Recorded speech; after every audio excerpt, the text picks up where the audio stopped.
Welcome to the stream. I hope you're doing well. It's Monday. I think we should switch up the lo-fi hip-hop for Russian hard bass. Or bass. Hard bass, yes. Oh my god, happy Monday. I hope you all are having a hard bass day. Filled with fishing and lots of bass. Oh my goodness. Well, this is a great start. Oh my goodness. Maybe we'll switch it up, who knows? We've got a bunch of different playlists. I just use this one because feels like it's like the vibe of the stream usually. Thinking of fish make a rock with a Russian flag on it. I like it. So we're playing more Disco Elysium. And yeah, it's gonna be fun. We'll probably play this, looking at the calendar, probably a couple more times, maybe once or twice before Resident Evil Village comes out, and I'll scare myself stupid playing that on Mondays. Maybe do a special stream for that, who knows. We'll see how we're feeling. But let's get started. You're all super cute. And yeah.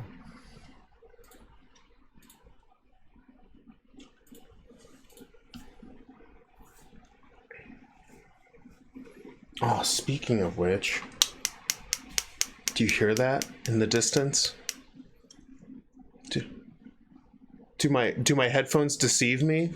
Do thine headphones deceive thou? Do thine headphones? Cheers, chat. It's a beepus for you and me.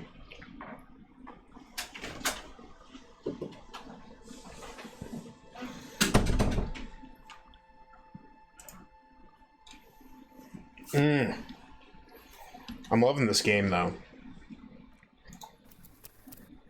Let me know, doth headphone protest too much?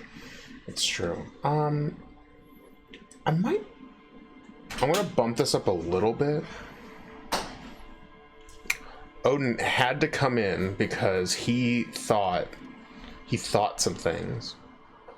Okay, yeah, we had just agreed to look into the drug thing so that we can get a better testimony or more information. Kim didn't really like that, but you know.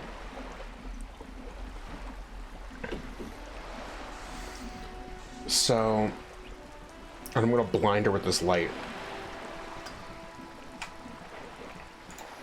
Sounds good? Perfect. I like it. Oh, Odin. Can we go in here? A sturdy metal door guards the southwest entrance to the apartment building. It's locked. Gonna put you on the background. Need to sweep. Yes. Keeping the house clean. Happy house, happy life. Isn't that what it is? I think there's a phrase for that. I'm gonna knock on this. The door rattles against your knuckles, but there's no response. Knock again.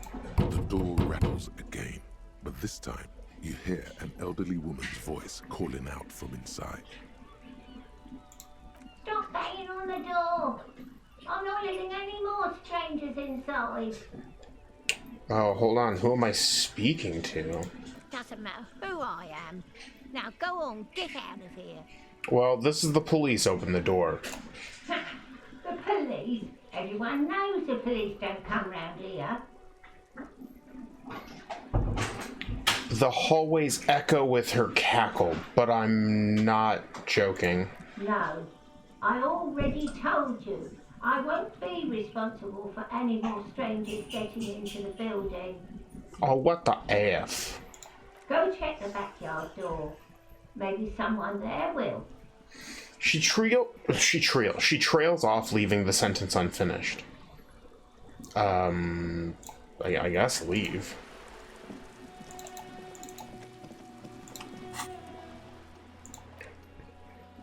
There's something she wants to tell you. You just have to present her with your badge. Yeah, so we have to find my badge. And my gun. Where's my gun? Alright, and this...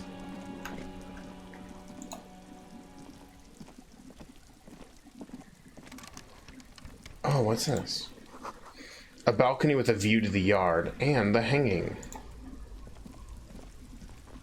You see a young man on a balcony nursing a cigarette.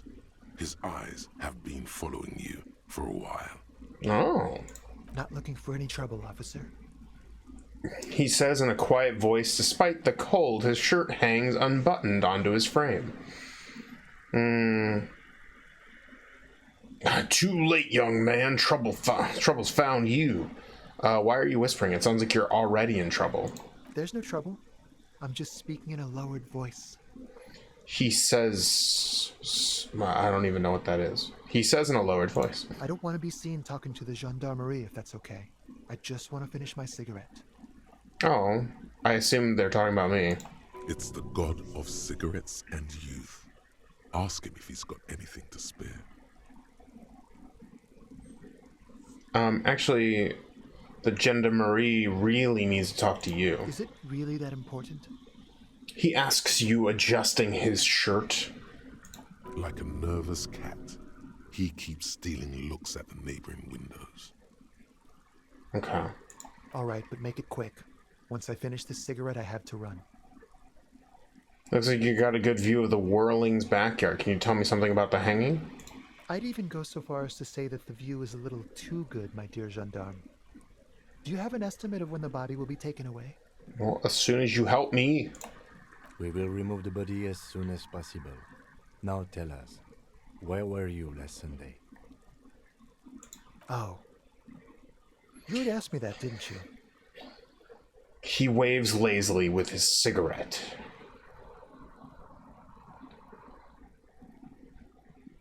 Did I? No, not you. Some more muscular type. Oh. And when did you speak to this more muscular gentleman?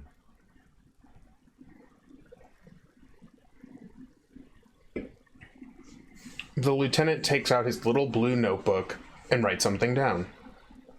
Last week? I don't know. Look. He looks around the courtyard again. Rain patters on the window, sills, and the dead house plants. Too late to do them any good. You didn't answer the question. What were you doing last Sunday? I had a friend over. Ooh, what kind of friend? It was my Sunday friend. Ooh, that's so vague and mysterious. A Sunday friend. How intriguing. Makes sense. Friends are nice on Sunday. You don't have to work.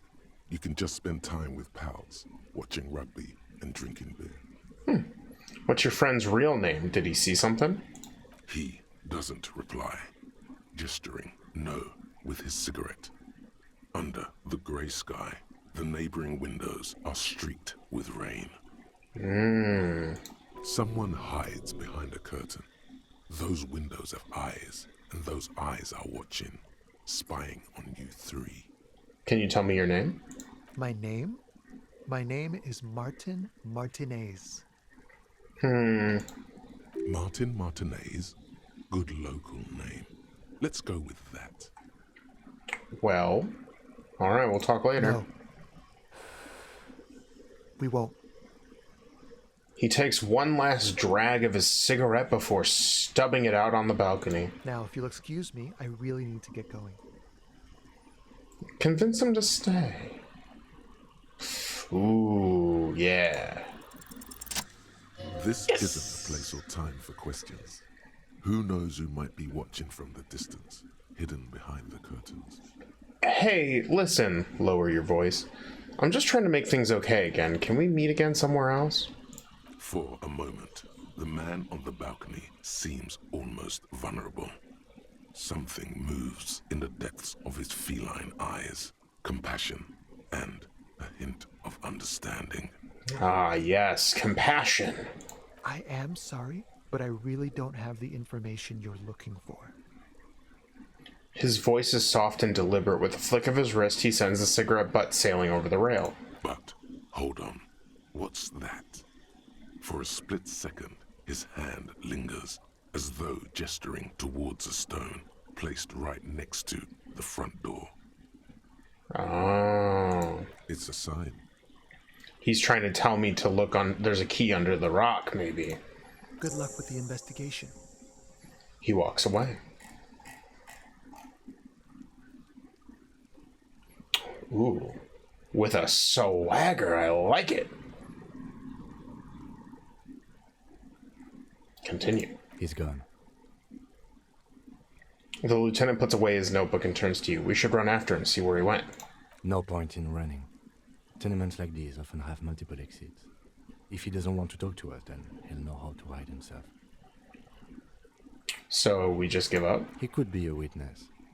Him or his Sunday friend. Either way, we need to look into that muscular type who's asking about our case. Yeah. He did leave us a sign. Did you see that? He wanted to draw our attention to that stone right over there. The lieutenant nods towards a small rock on a soggy patch of grass. If we find a way inside the building, we can ask around for his apartment. Yeah. Let me do something really quick. I want to... Oh. Never mind. I guess I won't. He just sounded really quiet on my end. But I can just adjust my volume. But, yeah, let's get this key.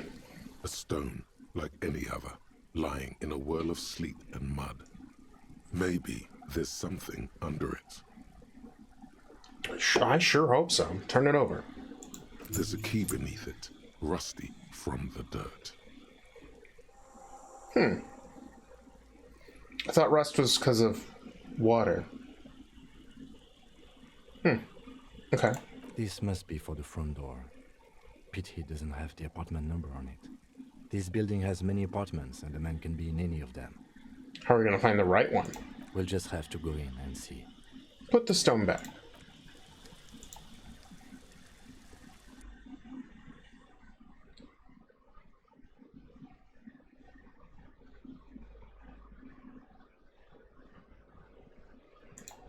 Ooh, well, we're gonna save. Ooh, what's in there? Flip up glasses. -1 authority, but +1 logic. This box is filled with cleaning chemicals, smells of laundry detergent. Eviction notices and missing pets are plastered on top of each other. Boots. An old shoe rack, boots, sneakers, and old slippers. I just realized you said happy spouse, happy house. There you go. That was the phrase I was looking for. Apartment 12, a loud rumbling snore comes from within. The snoring is scary somehow. You should leave.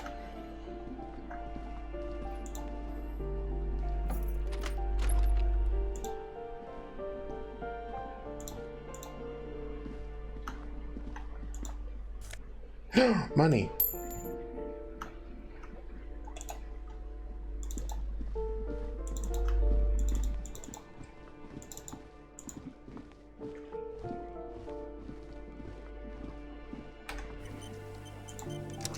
Someone's drawn a 5-pointed star on the wall. This door has been closed with a padlock. A chalk-drawn number on the board says, number 11. Knock. No reply. Examine the padlock. It's a solid lump of metal, but the shackle is deeply corroded. A solid pair of chain cutters would make short work of it. Better whip out those cutters. You won't get very far otherwise. Oh, we're gonna leave.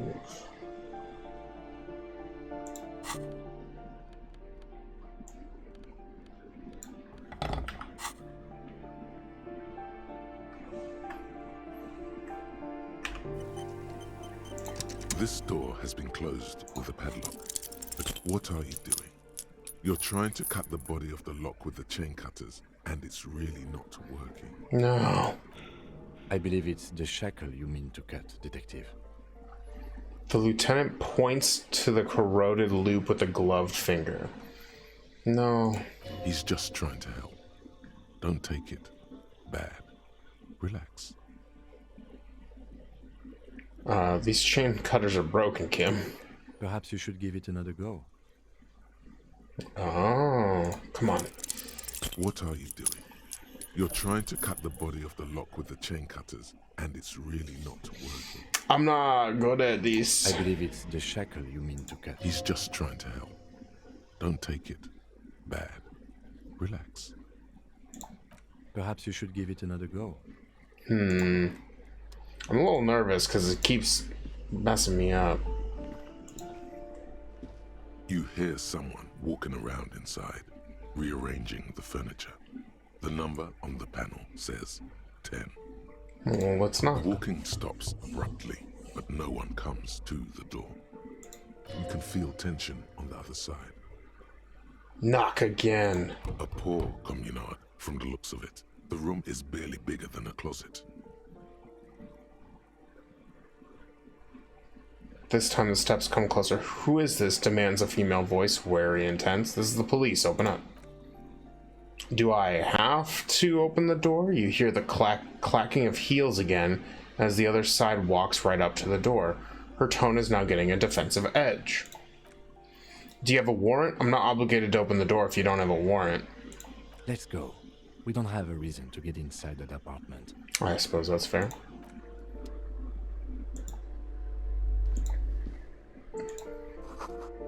The door number 9 is locked. Oh, hey, here's a lady. Maybe she can help us. Give me a moment.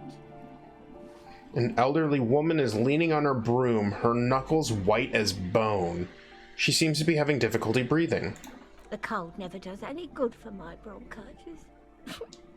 Oh, she sneezes into a dirty handkerchief.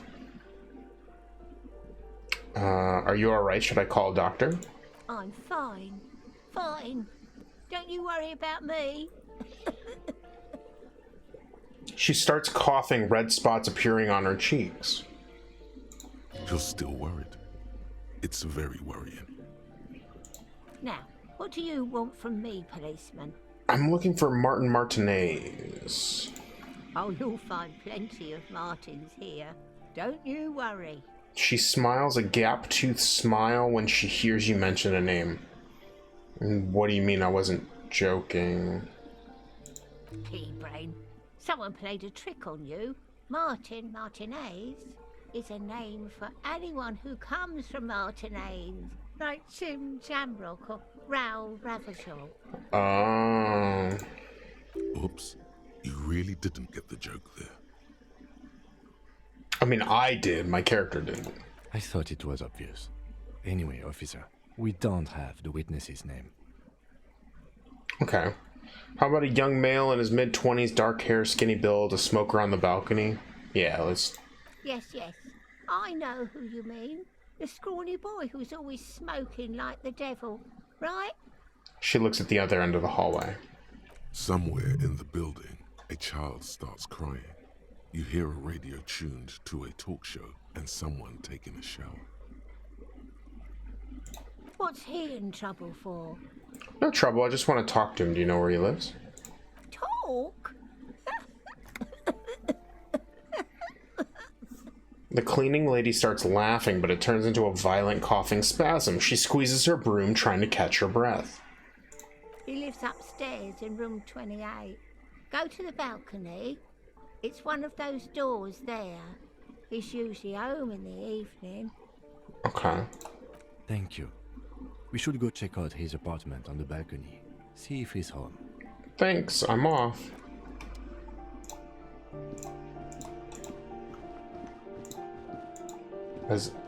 Oh. A note reads, foreclosed by Martinez Realty Associates.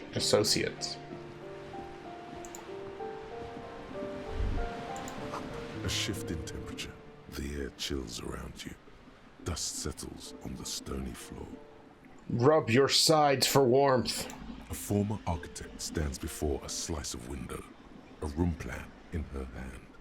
A cold wave has made the air in the building stand still and frozen, with temperatures falling down to minus 20 degrees Celsius. Look around yourself. It's clean and empty, with new tapestry embellishing the walls. A standard HB graphite pencil has fallen off a three-legged stool in the middle of the room.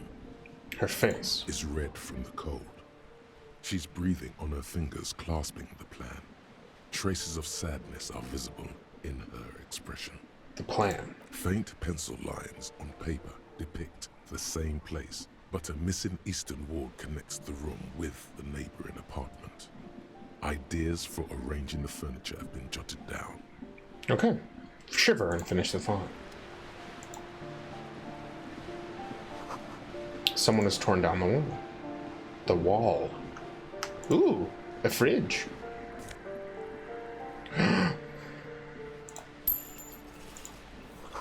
An old grocery list on the table and checks. Cool. Wait, I should use...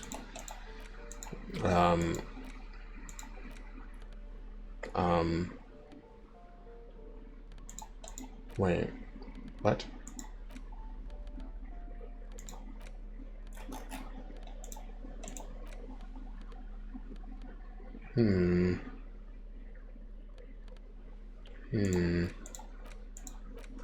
Where'd the thing go? Or did it already use it? Oh, or... Wait.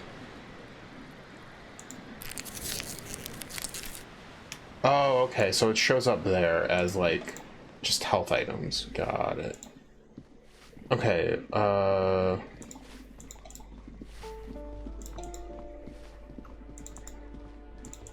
right? Or... I think there's a door that literally says balcony.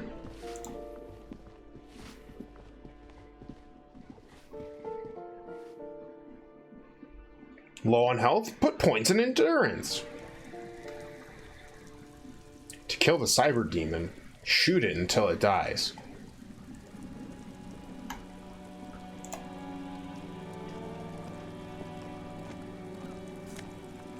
Ooh. More money.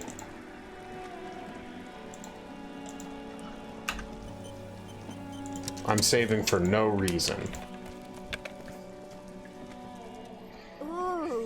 The piggies have learned how to saunter up staircases. I didn't think you could do that with hooves. But here you are. Rude.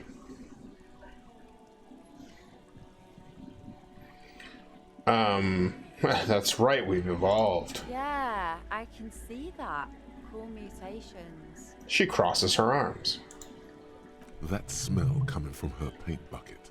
It's not paint. It's heavy fuel oil. What are you doing to the wall? Can't you tell? I'm painting a beautiful mural, an aereo graffitio visible from low orbit. Oh. I haven't really started it yet. I'm waiting for the right words. She studies the wall, suddenly pensive. So you don't know what to write? Have you ever tried your hand at graffitio? When faced with a blank wall, most people write unimaginative stuff, like pigs go home, and Mona was here. Mona. We rarely see pigs round here, though. Just union cats. And my name's not Mona, so... Okay. She wants it to be something true and total. I have an opinion on this one here. Yeah?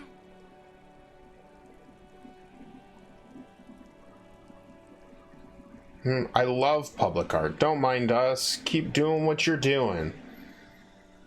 I'm gonna have to stop you. This is hooliganism.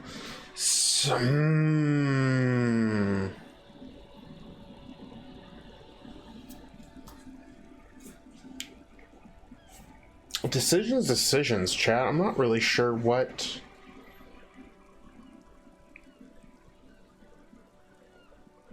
because I think we're a bad cop who kind of wants to like solve the mystery and maybe become a good cop again. I don't know how I'm playing this right now.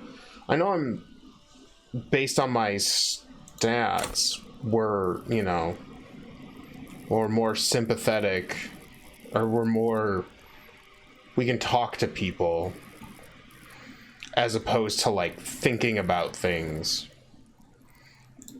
because thinking is gross.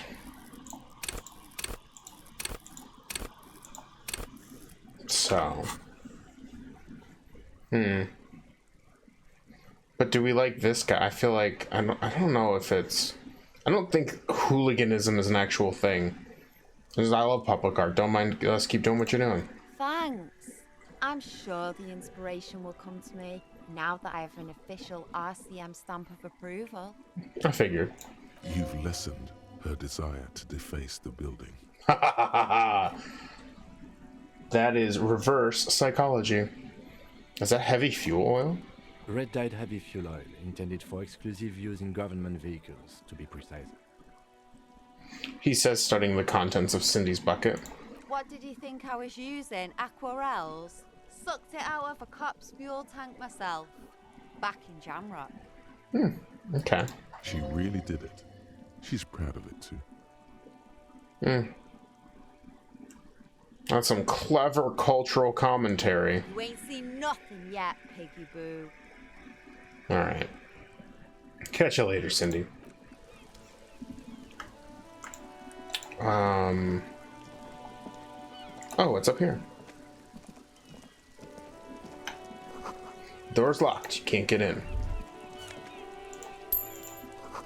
Above the tarps flap in the wind forgotten hammers, nails, and rust.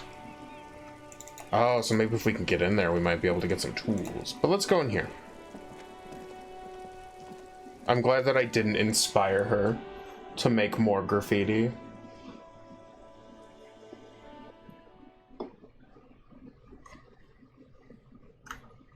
Ooh. Ooh, why is this blue? Is that my dumpster diver perk? Ooh. Some jeans. What am I currently wearing?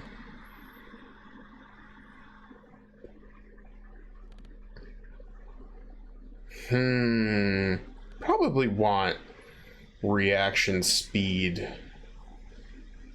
But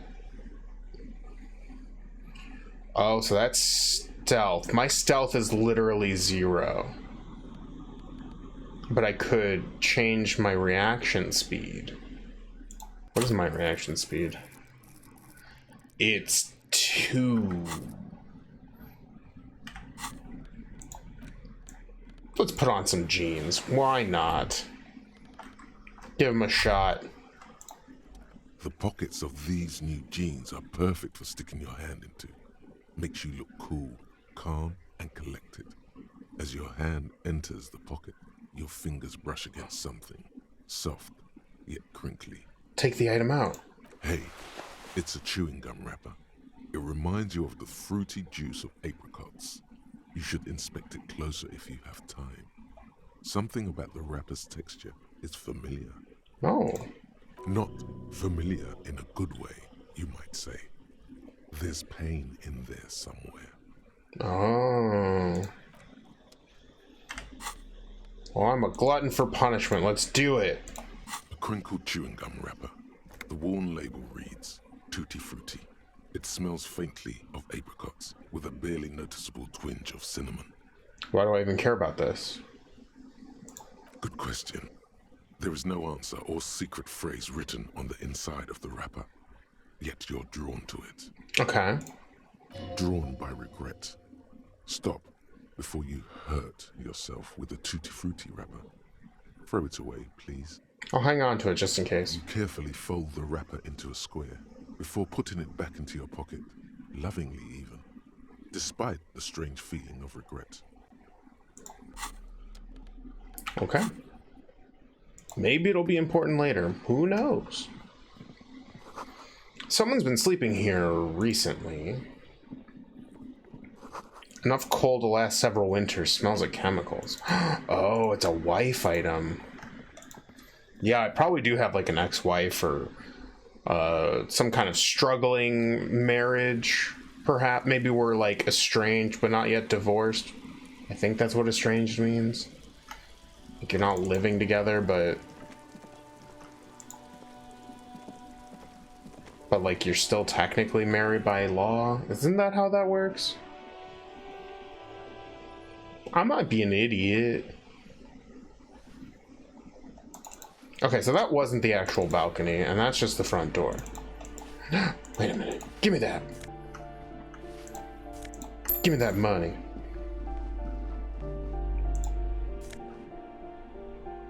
A postcard of Boogie Street 46. I'm taking it.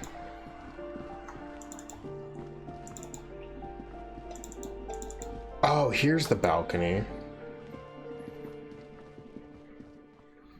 Did I see? I don't think I saw that door, chat. I'm so smart. You can sleep after 21. Sleeping heals. I don't give. An AF. The breaker box is full of cigarette butts and electrical wires. Ooh, what's this? Yeah. Just a door, nothing for you here right now. There's around here somewhere. There's someone's growing rosemary, thyme, and a cactus. This door is made of metal and appears to be reinforced. Someone here really values their security. Number 28. This is where the cleaning lady said the smoker on the balcony lives. Let's see if anyone's home. Knock on the door. No one answers. Looks like the young man we are looking for isn't home. I think our best chance to catch him is in the evening. Looks around, taking in the cold spring air. We should return tomorrow after we have finished with our day's work. How about 9 p.m.? Sound good? Sure. Sounds good. Tomorrow, 2100. Tomorrow, 9 p.m., right here. Apartment number 28. Ooh. We're gonna have to remember that, chat. Complete silence. Whoever lives here isn't home. This door is apartment number 30. Voices from within, singing along to a buoyant dance track. Buoyant? I don't know if I've ever heard the term buoyant used to describe music before. It's interesting.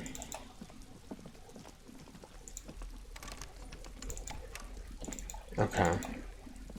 So that's about as far as that goes. Now what do we do?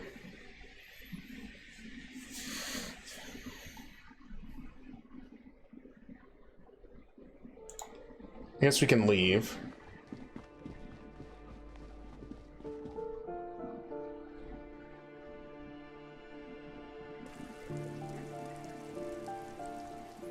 Can't put more points in a skill. Drugs raise learning caps. But drugs are bad. What's this? Oh yeah, it's locked. Do we have a... Glad the game did that for us.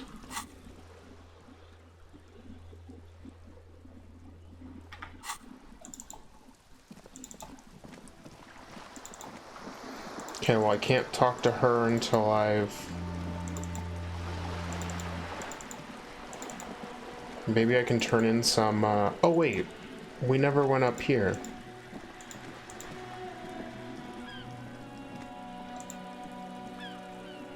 Hello, sir. Step right in. The store is open. A young girl with chubby red cheeks waves at you smiling. Her nose is also red from the cold. Hello. Are you interested in a new and exciting book? She stomps her feet to feel warmer. What kind of a store is this anyway? It's a bookstore, sir. We sell books, postcards, and some board games. It's called Crime, Romance, and Biographies of Famous People. Oh, she points at the window. And the window literally says crime, romance, and biographies of famous people. All right. Whoa, whoa, whoa, whoa. Hold your horses, little girl. Oh no. Oh no, I failed the encyclopedia check, so I don't know what a book, postcard, or a board game is.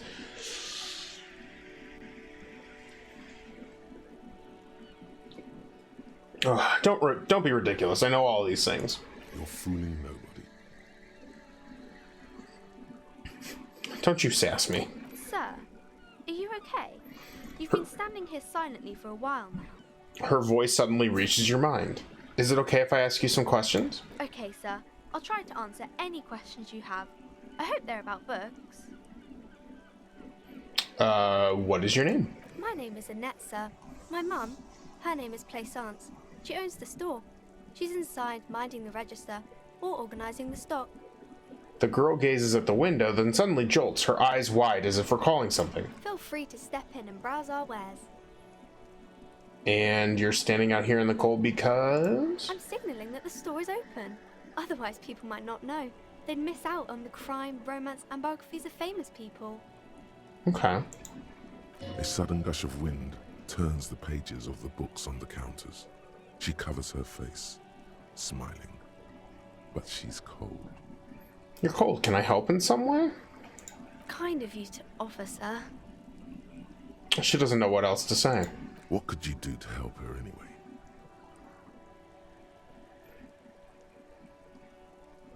anyway? I should have a word with the store owner, maybe. Such a good trooper you are, already learning the value of hard work. I could help by brutally dismantling the free market. Yes! Destroying the free market. Nah, I should have a word with the store owner, maybe. Oh, no, sir. I'm happy to help Mum by luring in customers. Besides, I have some hot juice in my vacuum bottle to keep warm. Okay.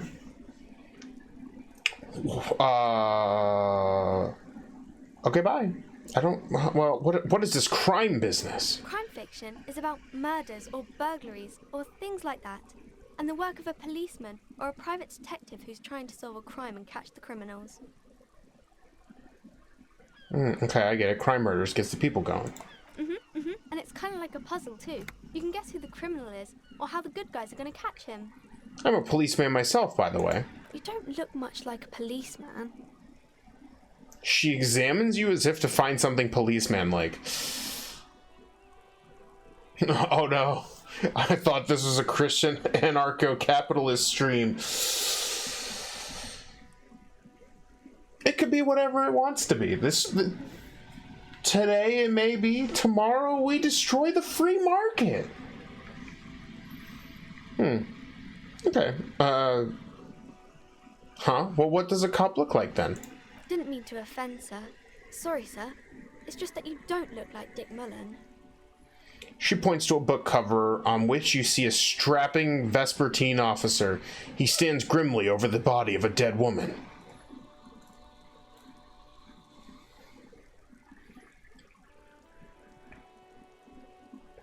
Oh, it's not your body that's important in police work anyways, it's your...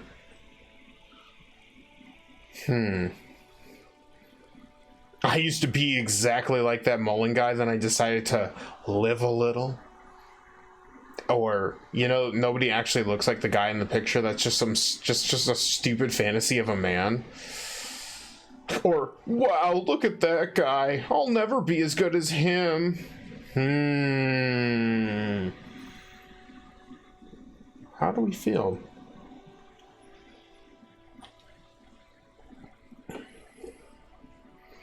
I might just... Wow, look at that. I'm gonna go with, wow, look at that guy. I'll never be as good as Mullen. Don't say that. He's not even real. You're real. That's right, a real failure. Overshadowed by a fake man. I blame the male model industry.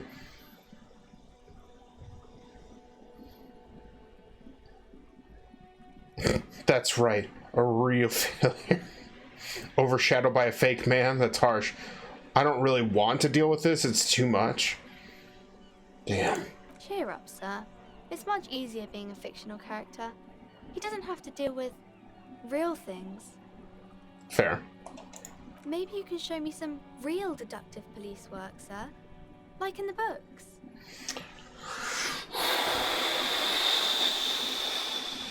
Well, let's try. The Yes. girl keeps her hands folded, hidden. Why is that? Hey, why do you keep your hands folded? What do you mean, sir? She looks wary. She knows where this is going. You don't need to be worried. I'm here to help. She looks around anxiously. Her hands remain folded in front of her. She doesn't want to show them. Oh no, does her parents, are her parents big butts? The lieutenant stands by, looking at the two of you with little interest. Oh no. A facade of true professionalism. He is far more intrigued by the situation than his poise reveals. It's okay. She brings out her reddened hands, her nails frayed, nearly chewed down to the flesh. Oh, you bite your nails. And you knew this from me keeping my hands folded? She shoots you a suspicious glance. It's super simple for it to... I'm just like all over the place. I'm dogging on myself, and then I'm like, super simple for a detective such as myself. Well, that proves nothing. Anyone could do an easy deduction like that. Her eyes flash with defiance. She's not impressed. She actually is impressed. This is more like a defensive reflex.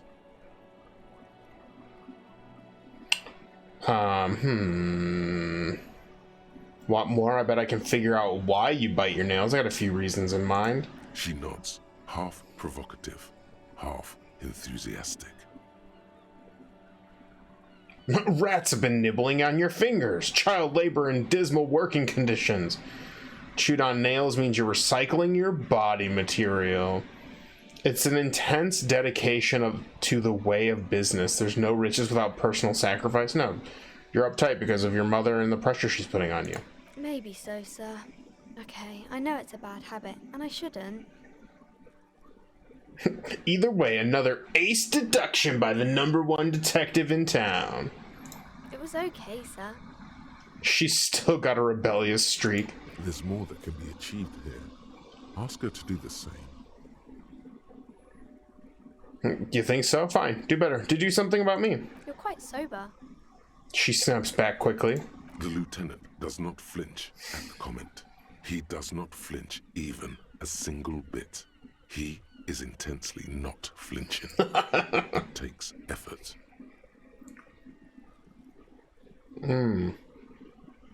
Wait, how do you know I'm usually not? Because you usually aren't. I am also sad and my head hurts. And I'm having a grand time. I sure hope you are, sir. She rubs her red nose. There she stands, swaying on her feet, assaulted by the early spring breeze. She smiles at you. The whole situation suddenly feels familiar, somehow. Oh. Suggestion. What are you missing here? Why does this feel familiar? Because you know each other. She's been talking to you so openly because you've talked before. Hang on, so you know me? We've met before? Yes, I stand in this spot all the time. She sways back and forth on her feet. You've been running around all week without your shirt on, sir, apologizing to everyone. I don't really understand what you've done wrong. The fact that I don't have my shirt on is quite a, it's a crime of its own. Did I ever talk to you? Of course, you've stopped by a few times. You certainly look better than the last time I saw you. Thanks, I'm trying. Yeah, I can see. You don't have party eyes anymore. The party eyes. Party eyes. Yes, of course. That makes sense. I'm not surprised children have seen you running around with party eyes on, he thinks. Not at all. Party eyes? You know, like a cat in the dark. all big and wide-eyed. It certainly looks odd on a man. Haha.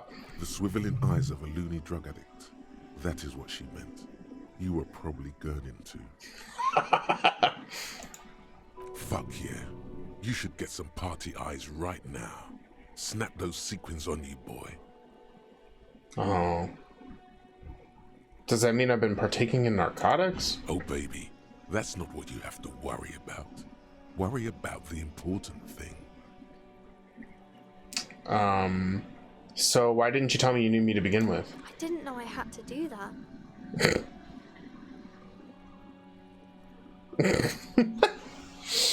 I don't really like the detective deduction game anymore. Thanks, I've learned something about myself today. I'm glad I could help you, sir. Shouldn't you be at school or something? I do my studies at home at the moment. I have to help Mum keep this place running. School is stupid.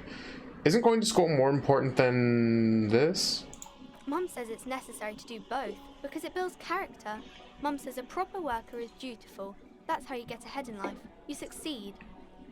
How's the business going? Mum says it's peachy. She was a little afraid at first. There's talk about this house being cursed. Curse? Behind her, the window has been boarded up. You sense the boards creaking, twisting for a second, and some kind of doubt in her tense shoulders. Cursed in what way? Cursed in the way that makes them say that no business has ever really thrived here, sir. That they all go... She's looking for the right word. Bankrupt? Exactly. But we've been doing fine so far. I don't think... Wait. This sounds rather serious. I should probably look into this. Narrow your eyes and look through the creaking boards in the window. I don't think curses are real. They shouldn't be, but they seem real. Anyhow, they say that these grounds are doomed for businesses.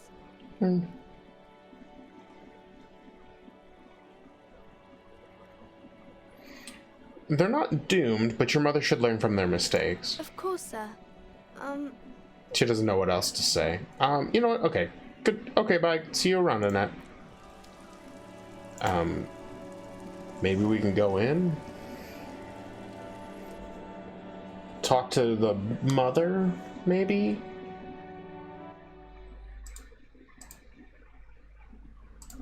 I don't know. Welcome to Crime, Romance, and Biographies of Famous People. My name is Plaisance. The clerk extends a greeting. Be welcome, and please take responsibility for the energy you bring into this space. Weird. A golden pendant hangs around the woman's neck in the shape of what looks like a tiny fish head trapped in amber. A curious pendant you're wearing. Narrow your eyes mysteriously. Oh yes, helps to have an anchor in these times. She clutches the pendant and narrows her eyes as well. So, are you the owner of this store? I am the proudest owner of our little shop of culture. Her voice is high-pitched as if to give it more penetration. She has fine-tuned her voice to find the most welcoming approach for attracting new customers. It doesn't work. Your daughter is the one standing outside the store, right? Annette, yes, my daughter.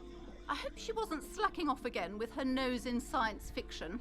Tell me, was she at her post, doing her job like a proper girl? Yes, of course. Wonderful. Did you talk to her? Yes. Great. On a scale of 1 to 10, how compelled were you to buy books after talking with her? Her opinion of her daughter depends on how well she lured you into the store. 10. She's certainly very polite and helpful. My precious, her dedication brings joy to my heart. If you have children, I hope they turn out as great as my Annette. She's immensely satisfied with the answer. I'm here to dismantle the free market and abolish child labor. All this pressure has made her really anxious. You know, she's been chewing her nails. I'm not gonna get into it with her because I feel like that doesn't help me. Okay, let's change the subject. The woman before you scans the store, her shoulders rigid and tense. Every now and then, she nudges her glasses. What if I want to buy a book? Then why are you talking to me? Everything is on the shelves to browse. Don't you feel compelled to buy anything? Those shelves there? Go. Be drawn. She fiddles with her pendant, then waves her bony fingers directly at you. So what types of books do you... This feels like a dumb question. Everything is on the shelves. Take a look yourself. The shelves compel you, don't they? Not really.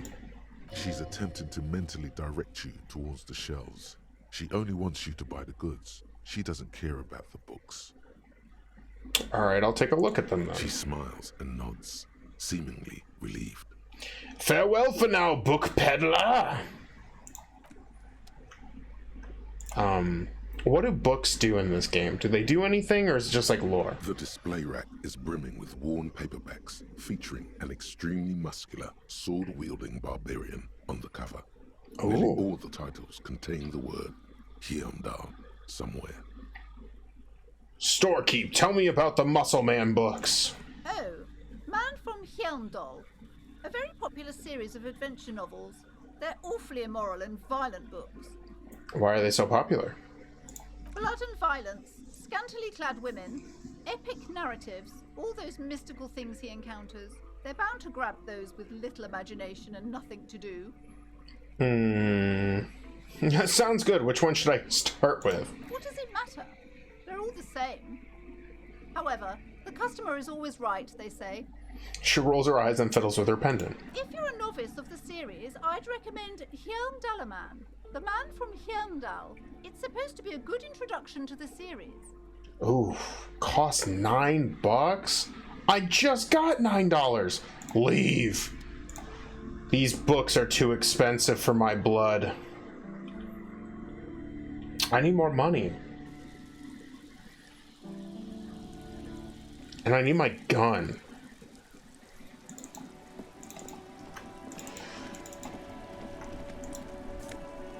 Oh, you know what? Now that we're not in the... Haha, flashlight. Oh, and also there was this item. Oh, we can sell that for $1. What this?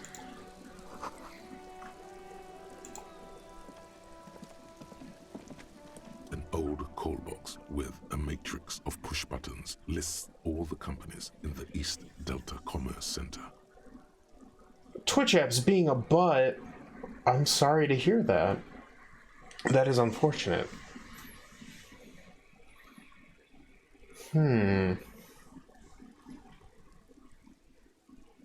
Main hall.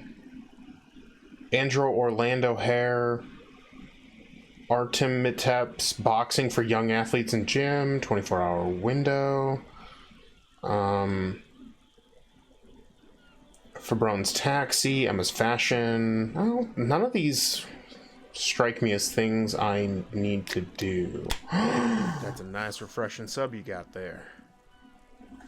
2 months. I'm here for some bad cop action. This is the good cop, bad cop, amnesiac cop simulator for sure. I don't know what any of those mean. I don't know if. Also, thank you for the sub. I appreciate that.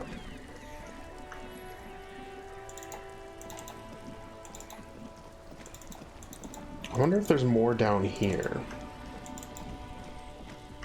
Ooh, there's stairs.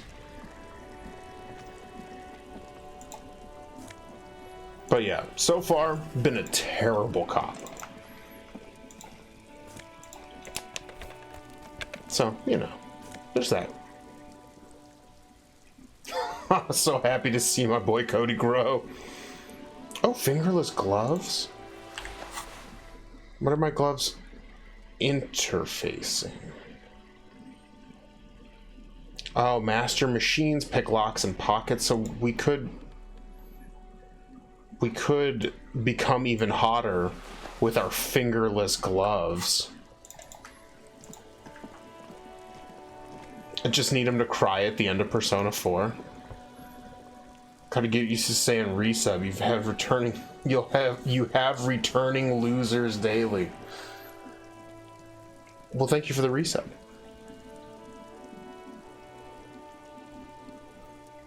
Barry, can you hear me, buddy? What's going on with this nerd? G'day to you, officers. A burly man hangs out by the waterlock, carving up a generous serving of salami with an old hunter's knife. His eyes are fixed on a man stranded on the other side of the waterlock and on an enormous billboard that has fallen down into the canal between them.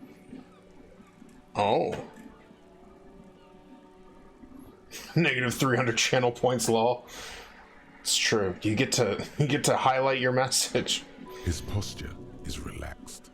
Despite his powerful build and a knife in his hand, this man resorts to physical intimidation only infrequently, if at all. Do you, first things first, what are you doing here, man on the waterlock? My friend Barry the Butcher is stuck on the other side of the waterlock. I'm keeping him company and eating his salami. Nice. From the corner of your eye, you see a man in a yellow shirt and grey overalls waving at you from across the canal. He seems disappointed about the wreckage on the waterlock and the salami. That was his salami. Very good stuff. Anything I can do for you, officer? The man on the waterlock picks the skin off a slice of salami and takes a sizable bite.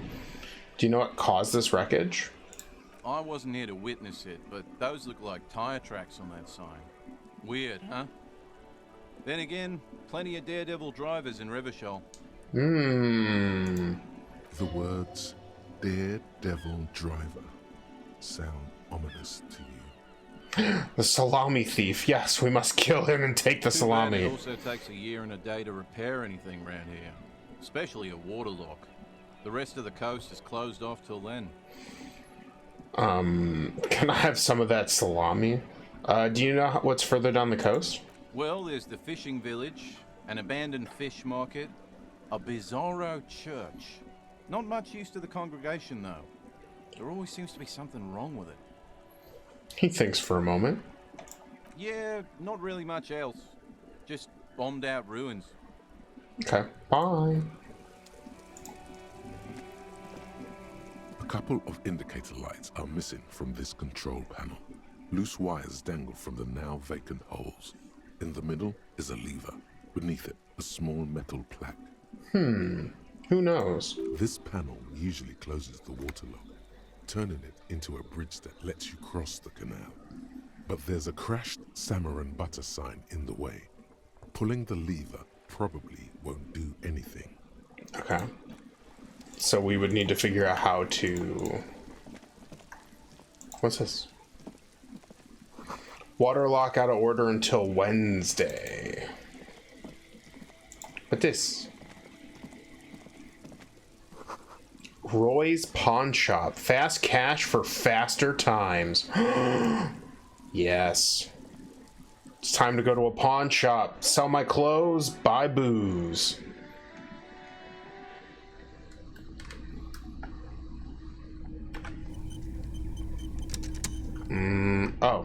Oh god, that guy's creepy as fuck. It's not often that I see officers from the RCM in my pawn shop. The man at the counter turns to you slowly. What can I do for you? His courtesy is not insincere, but he prefers being alone with his projector, just watching the movement of light across the walls of the shop. I'm sorry, I feel like I'm interrupting you. It's shameful how insufficient the police presence is in these parts. Now that the RCM is here, tell me, have you had any trouble lately? I haven't had any problems myself, though some of my customers have complained about inconsistent law enforcement. Who are your customers usually? All kinds of people come through here. Locals, travelers, people looking for a deal, people looking for a keepsake, people who are terminally bored. Okay. As you can see, I have a wide selection of goods for everyone to choose from.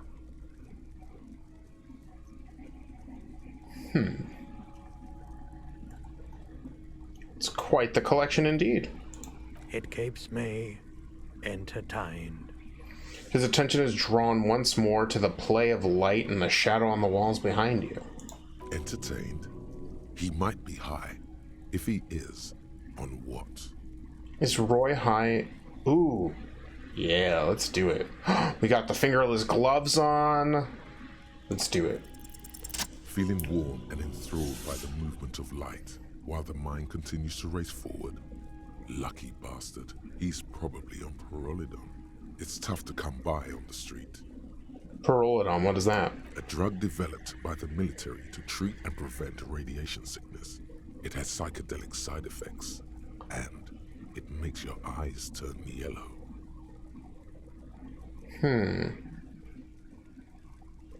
Is it just me or is it really warm in here? I try to keep the shop at a comfortable temperature. There's a note of indignation in his voice. Interesting. Interesting indeed. Those triangle patches on his vest, you have a feeling they mean something, like they're similar to the halogen rectangle on your jacket. Say, what's with the triangles on your vest? I was with the Emergency Relief Brigade. You know, after the People's Pile disaster. He coughs as if to mark his words. Had to take Parolidon for radiation sickness.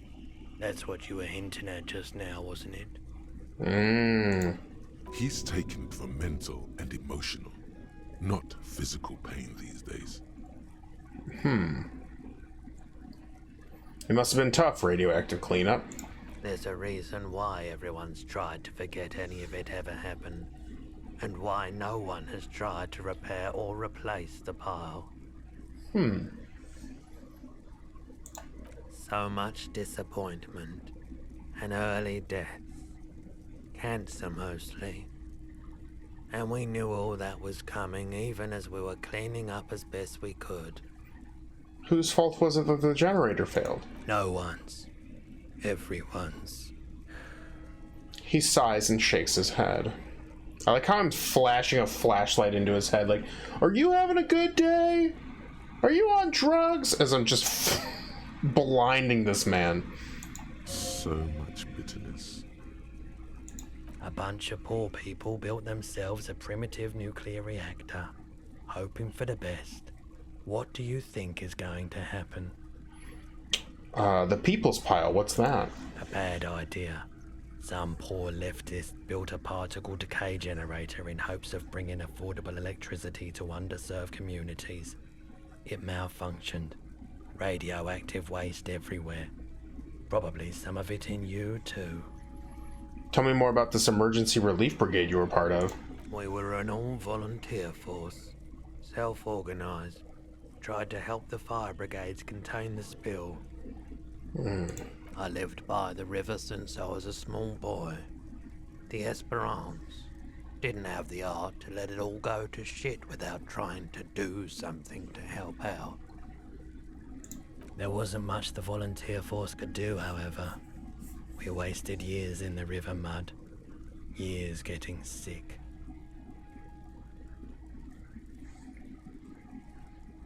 Okay, how did you end up running a pawn shop? The cleanup happened 15 years ago. I was young then.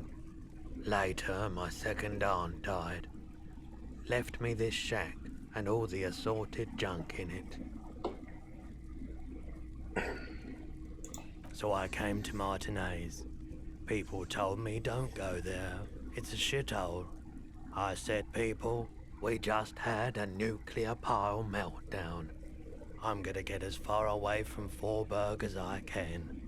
Still in the same city, but... He shrugs. I love how much detail they put into these characters. And this world that I literally know zero about. Thank you for telling me. I like the theory more than the story. Outward movement, not vortices. Yeah, you gotta get in on those vortices, my man. You might be able to aid in our investigation.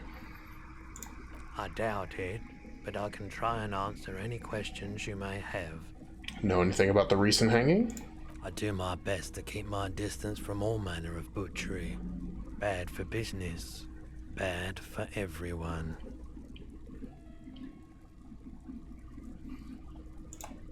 No one likes to see what you have to see every day.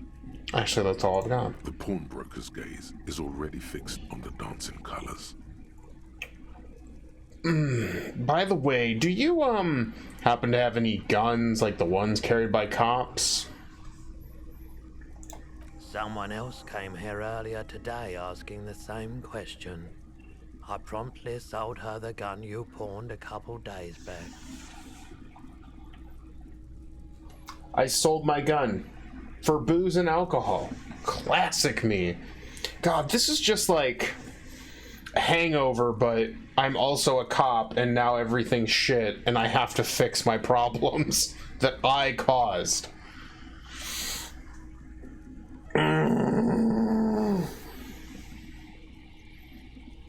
What? Sold? Yeah, this is bad. The lieutenant shifts from one foot to another, alert. Was the buyer a policeman too? She didn't seem like a policeman, although she kept referring to herself as a pig, which was odd. I found her interest in the gun a bit obsessive, but I was just happy to get rid of it, and of her. Continue. Truth be told, she was terrifying. Right, so let me get this right. You sold your sidearm, issued by the citizens' militia, and now a civilian is running around the streets of Martinez with it? Yes, apparently. Miraculously, his face does not reveal what's happening inside. I don't like it either. What if she intends to commit a crime and blame it on the citizens' militia? You're right that she could cast aspersions on the force. We have to find out. He looks around worried. Any idea where I can find this buyer? My apologies, officer, but I have no idea where she was coming from or where she went. A needle in a haystack. There is nothing you can do about it now. You'll just have to hope you luck upon her somehow. Well, at least I know how I lost my sidearm. Let's talk about something else. Of course. I have other business to take care of. Let me check something in my... Oh, I already looked at that. Hello, let me have a look. Okay. I'll check my pockets. Anything else you're thinking of selling? Ooh, this postcard. Sell it. Pawn. Yeah. I don't have anything to sell at the moment. Perhaps.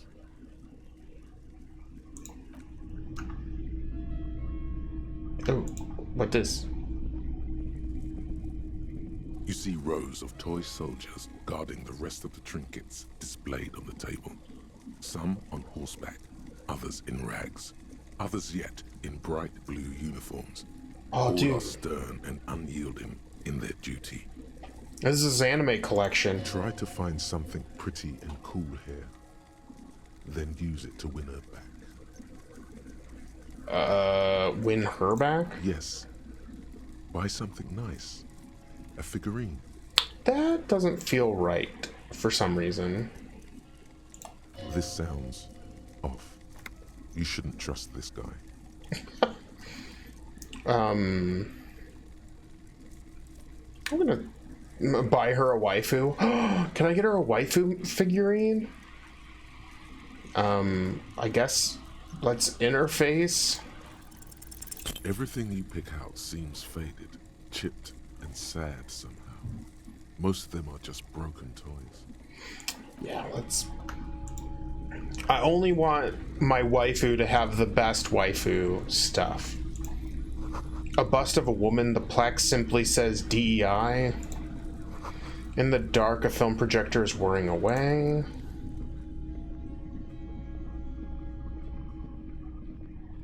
Some kind of machine and antique cash register. What about this? Pristine waifus for top girl. It's true. A typical Martinez streetlight sits among assorted floor and table lamps. Let your gaze run over the streetlight. The light pole has been carefully cut, and the wiring has been redone and attached to a standard indoor plug. The light buzzes faintly, but persistently. Where'd you get this? It was brought to me to be altered. We are not here to investigate the theft of city property. He leans in so that the pawnbroker doesn't hear him. You have to admit it's rather clever what he's done with it. Okay. There's nothing else. What's this? Mostly military wear with a few more eccentric fashions thrown in. Well, alright, let's get out of here. Well, I know where my gun is.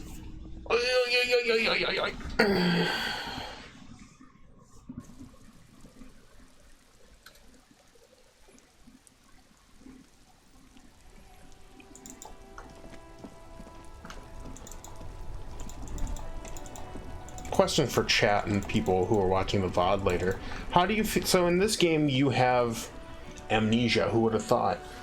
How do people feel about amnesia used as a story tool?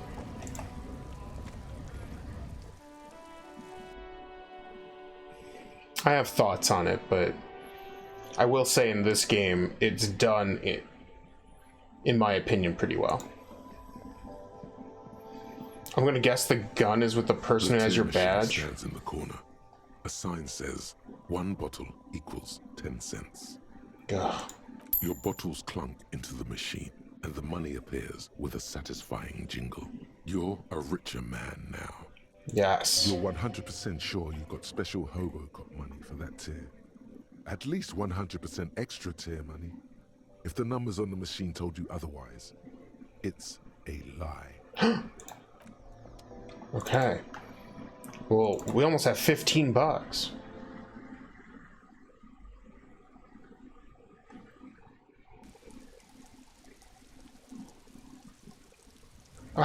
Okay, well, we don't... Maybe we can talk to some of these people, maybe? Amnesia's fine, just not for a background for a character in a pen and paper game. Yeah, I feel like in a pen and paper game it's a little like, I don't know, DM, do my work for me. It's like you're kind of asking the teacher to do your homework a little bit when it's like, come up with a backstory for yourself. Bastards! We have a right to work!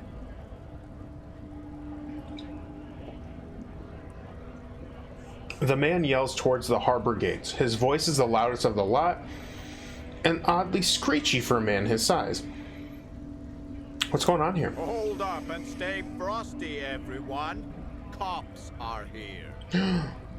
Oh, that's me. The broad-shouldered alpha male turns to you. He's a full head taller than everybody else here. You here to fuck with us? Beat the honest worker down. No? Good. We're fighting for a cause here. Right to work! Right to work! He's a big dude. Besides, we're not that different. It helps if people see us talking, cops and strikebreakers together. Shows authorities are on our side. Builds confidence. Captain Usopp, I heard my name, Alpha Male. You need me? Nah, you're good, man. I mean, I appreciate you keeping your ears posted. Unless, what's your opinion on amnesia in as like a story element? How do you feel about that? I heard big dude need me smash. Oh yeah. What kind of cause are we talking about? Rights of people, rights of workers, to have gainful employment, to make a salary, and feed their families. Okay. I think it lacks creative writing skills. Yeah, depending on how you use it, it can be a very uninteresting idea. I think it's done well here because it lets you learn the world, and it's cool when it's a mystery that, because like if we had our memories, like he's been at this for like a week, so it accomplishes a lot of cool things in this game. Like, one, it makes it so that the people in this game don't like you because you ran around drinking and getting high and just pissing everybody off. So, you know, you don't have like, the barkeep loves me, he'll tell me anything I want to know. So it kind of like, it's cool here, but I agree. I think I've seen a lot of times, like I've rolled my eyes when it's like, I've had amnesia, and it's like, oh. So I feel you there. It can be done well, but I think it's a lot of times it's if you don't do it like Max Payne, don't do it at all. I forgot that Max Payne, he had amnesia. Oh my god, Max Payne, what a game. Regardless, I have some questions for you. Maybe you should ask them the questions, like why we're not allowed to make a living here. Shame on you! We have families to feed, you piece of shit. He points his finger at the man sitting on the railing. So do we, Scott. Loitering man hollers in return.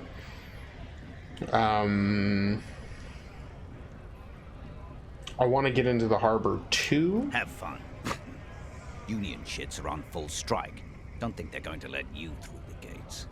I'm trying to meet their fat boss. I'm interviewing people about a murder that took place here, behind the hostel cafeteria there. I know nothing about a murder. His reply is snappy and terse, as if he's a liar. The mention of a killing sends a barely noticeable shiver of tenseness through him. Interesting. Why so tense? What are you talking about? I'm not tense. No, bullshit. Yes, he's tense. And dangerous. Somewhere below it all. Like he's the murderer? Right to work! It's shameful. Cops doing nothing. You should bring backup. Open up the gates for us. Blockading gainful employment for workers is a crime. He again shakes his large fist and turns back to you. This really isn't my area of expertise. We are not picking a side in this just yet, sir. Pity. Let us work! Alright. I'm just gonna leave now. This guy's unhelpful unless we somehow, like, fix his situation. What about this guy? Can he help? Oh, okay. I'm just gonna walk up there. Asks a man with jolly eyes tilting his head. What did he just call you? Oh no, not this again. You just got away from that fucking kid. What exactly is a scab? I'm not a scab.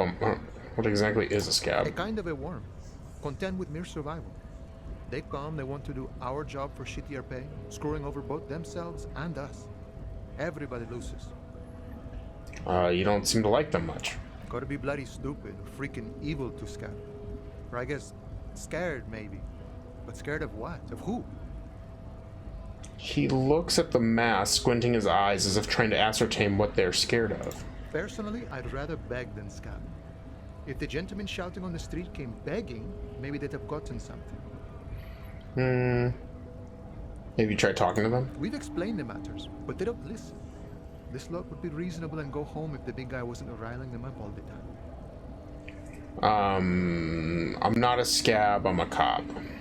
I was just messing with you. No one's ever seen a cop scab. His smile deepens his wrinkles even more. Imagine, you cops going on a strike, but then another cop comes in and says, "Let us cop for less money." He chuckles, then realizes this guy looks like what I imagine Luigi would look like in a game like this. Speaking of, what brings the RCM here, to the Wild North? Come to see the strife? I've come to Martinez investigating a murder. Murder, huh? That sounds like a lot of hard work. You'd never see me investigating a murder. It's actually very fun and easy. Maybe you want to help me solve it by telling me who did it? Of course, Policia. It wasn't me. You can rule me out. Easier that way. Nah, dude, that's just anorexic Mario. Isn't that the same thing?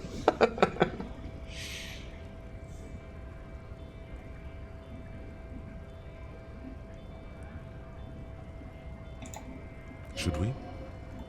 He's nice. I don't like nice.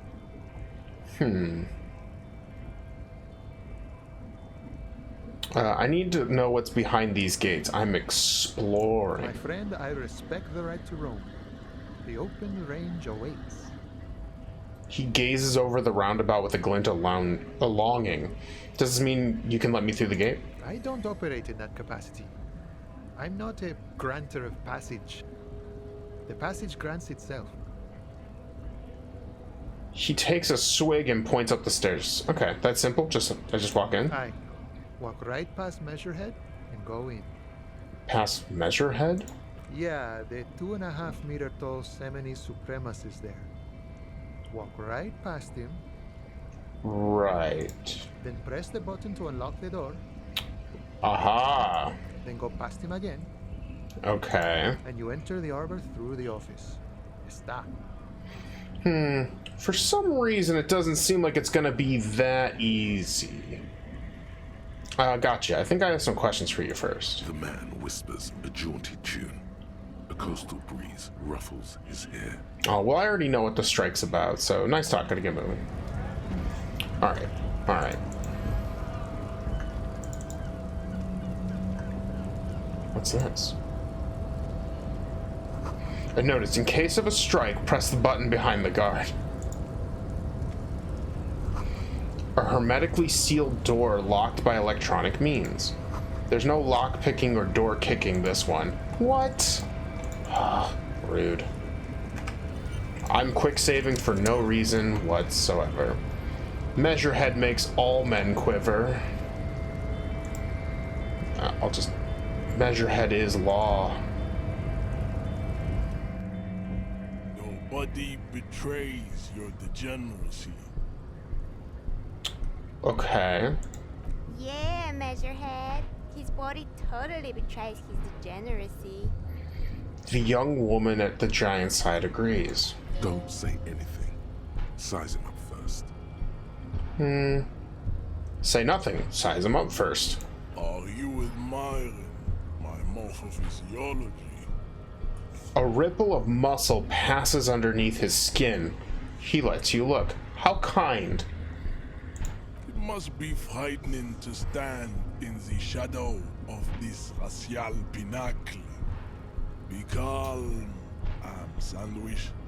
You are not in danger because you are not a threat to me. My body is unimportant. I'm with the police, and we need to get into the harbor. That is precisely the negligence that has led you to succumb to Paul Rule.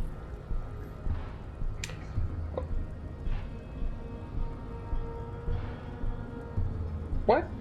His face contorts in disgust as if he were smelling a dead rat. You reek of it, An invisible sword of Al-Ghul emerges from your throat. You cannot see it, but others can. It is making the woman in my company sick. Wait, Al-Ghul? Yes, Al-Ghul. But what is Al-Ghul? Al-Ghul is an ancient Ilmaran poison, a parasitic fungus that has colonized your race. It is a trick the desert pygmies played on you for humiliating them and stripping them of their land. You mean alcohol? Correct. My small skull servant.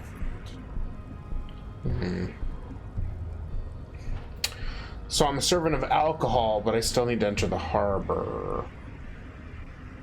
I don't have a problem with alcohol. I just drink a little on the weekends and then all the time in this game, apparently. You're right. I'm a servant of alcohol, but I still need to enter the harbor. No, you don't. You need to get another drink. Occidental Haplogroup B4 is done giving orders around here. The influence of the ham sandwich race is waning. What? Show him the ham still got it.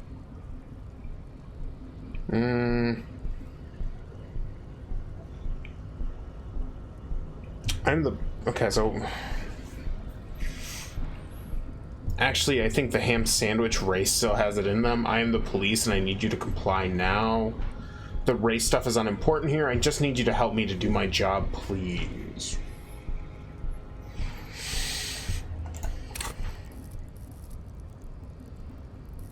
Well, I feel like my authority's higher than my suggestion currently.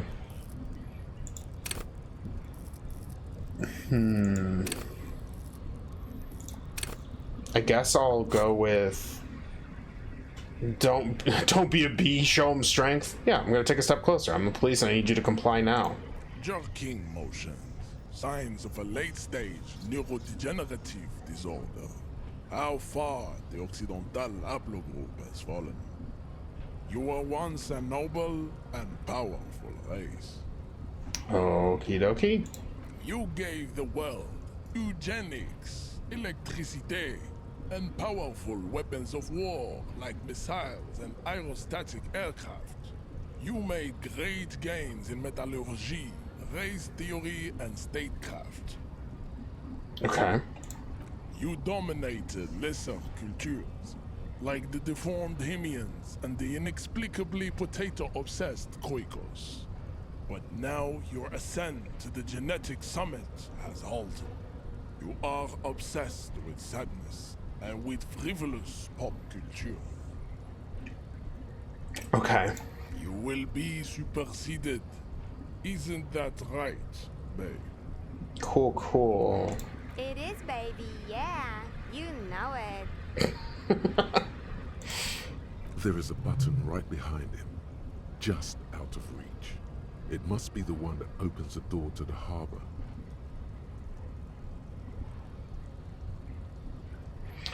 Come on, I just need you to move out of the way. About 20 centimeters back. Well, I ain't gonna push him out of the way. My stats don't even allow me for that. My physique is just terrible. Well, it's not... It's the second best thing I have, but...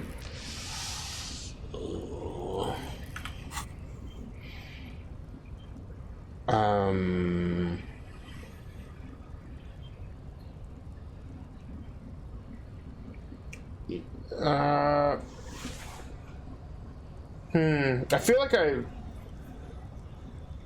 not gonna be able to push this dude. Like, he's a big hulking man, and I feel like you're right about all this. Now I just need you to let me go into the harbor.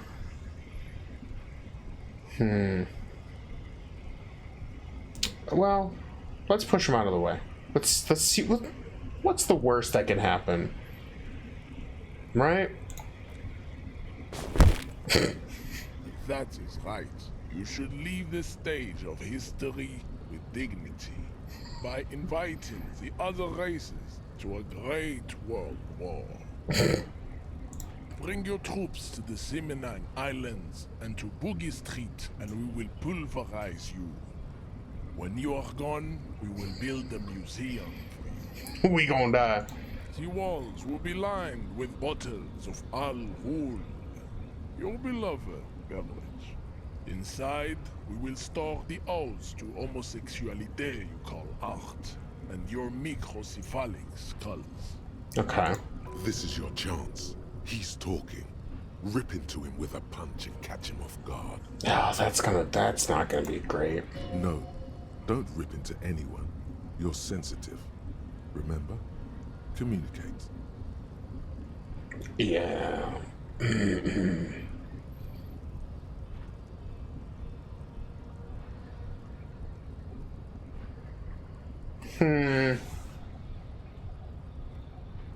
God, that's such a low.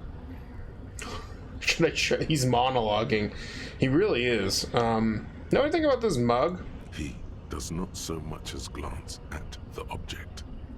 Know anything about it? Stop showing me your pathetic cup. I have no interest in it. Damn it. Does he strike you as the kind of man who puts mugs into trash? I guess let's try conceptualization. Subscribe to his advanced race theory. What are those tattoos of yours supposed to mean? Racists are generally not very good examples of their race. He gestures toward the lorryman down the street. I am not like them. I am craniometric perfection. I have taken the trouble to permanently draw a phrenologic grid on my skull and features. This should dispel any doubt.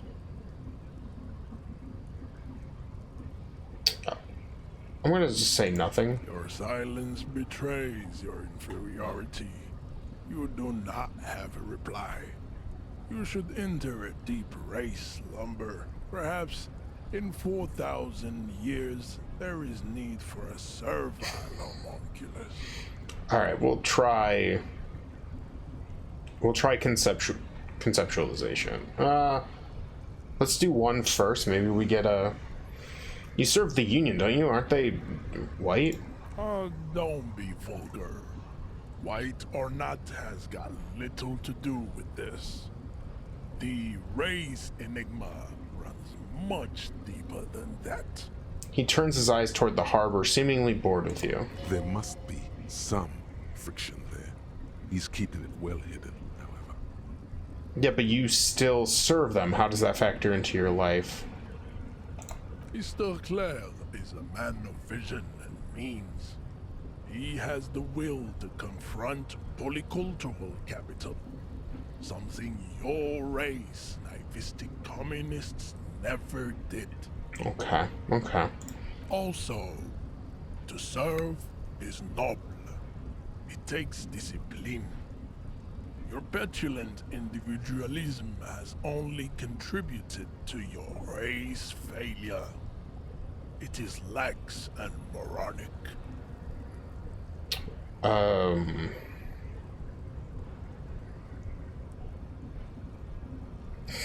no communist. Communism's pretty cool. Individualism is my jam. My jam is a mysterious fourth thing. Enough of this. He looks toward the harbor, motionless. Alright. The tattoos on his face like a web of stone. Alright, we're gonna... Ask what kind of classification is core to this stuff. Okay. Measurehead, I am new to this world. Help me understand its races. I need to know what kind of different races are there. Yes, I'm going to subscribe. I'm going to like, comment, and subscribe to his ideas so that he will let me through. Because this guy is too big and I don't have a gun. Do you? The lieutenant looks at you. This is for the thing. The lieutenant looks toward the harbor's electronic door and then to you. He lets out an audible sigh. You are obviously a liberal, Sailite. A polyculturalist. I can see it from your love of microtechnology and your sartorial choices. Do not deny your friend the truth you have denied yourself. No, do not like, comment, and subscribe to racism. That's awful. I need this man to just fucking be done with this. There are 3 categories of race. Type A, the heroic races. Type B, the servile races. And the vile CF race cauldron of pederasty. Which one do you need an occasion on? Those are the Simonese, the Areopagites, and the Occidentals, excluding the Maun, of course. The Maun are riddled with eczema to the point where they find it impossible to smile. They are all lactose intolerant, a common result of inbreeding. God, this is just like... A receding genetic pool has led the Maun on reprehensible street parades. In Maun cities like Stadskanal and Vredefort, wearing wooden clogs on their feet and little green tassels on their hats. Okay, got it. Who are type A then, in your view? The Vespertines and Messenians of Vesper and Messina, the ancient Meteorans of Meteo by the golden Pisantic Sea, the Suren of Sur-la-Clé, and even the North Königsteiners, all have type A race propensities. Okay. The other large mondial civilization, the Mesk, are too yellow and oleaginous to count as a heroic race. True, they are violent and expansionist, but they have a glandular problem. He draws his finger across his face. Overproduction of sebum. Sebum is leaking into their brains, making them listen to El Mariachi music and eat toxic minced meat-based food, which in turn only produces more sebum. God, I wish our character was smart enough to be like, isn't this just racism complicated? Didn't you just complicate racism? And who are the Seminese and Areopagites in this? As proven by the Maun and the Mesk, Occidental type A is in retrograde. The Seminese and the Areopagites are on the ascent. What's the difference between these two? The Areopagites are sleek, long-headed. The Seminese are powerful, mesomorphic. The former is an immutable progenitor, unchanged since the Super Isola of Pericarnassus. Ancient brains rest in their slender skulls. Ancient brains, ancient aliens. The latter is perfected and adapting. Together they form the Simeno-Areopagite, or Simeopagite super race. That is all. There are no more type A races in the world. Okay. Self-deception is a powerful drug for racists. Yep. Nature was not capable of more. Type B, I guess. Type B are the unheroic races, amorphous non-competitors of the great race. The Khoikos and the Vacholier, they are mud-colored people. Mud-colored? God. To an untrained eye, the Khoiko appear white and pinkish, like a ham sandwich. But look into their eyes and you will see. They are of an indistinct muddy color, and so is their skin. Unhealthy, sweaty, and ashen. God. Pinkness is a racial quality that has to be earned through centuries of advanced ballistic warfare and cultural domination that the Grad people have undergone for drinking al roule and smoking the degenerate tobacco and for eating potato. Oh no, you're telling me eating potato, tobacco use, and alcohol is bad? But I like potatoes. The Khoikhoi, the countless micronationalities au grade, are all inexplicably obsessed with Potat. The only thing they like more is dividing into microscopic ethnostates, like political amoeba. God. Alright, and the Vacheliers you mentioned? The Vacholians, halfway between Tipa and the racial Cauldron. Two makes to know right from wrong. You tried your degenerate little revolution, which was the single greatest failure committed by humans in our 82,000-year history on this planet. He keeps calling out my Irish brothers. I know. He's just rude. The vile CF race cauldron of... Tips CF are a museum of failed chimeric experiments and tragic maladaptations. They are tortured creatures waiting to be put to sleep. Your morbid interest in them worries me. Yes, better not go into it. It would be cruel to entertain ourselves with their deformities. Were there any able-bodied races you needed education on? Okay, so now that we've been through all types, do I understand advanced race theory? You understand nothing. To solve the great race enigma, you have to first ask yourself, what is the race enigma? You have not even worded the mystery, let alone solved it.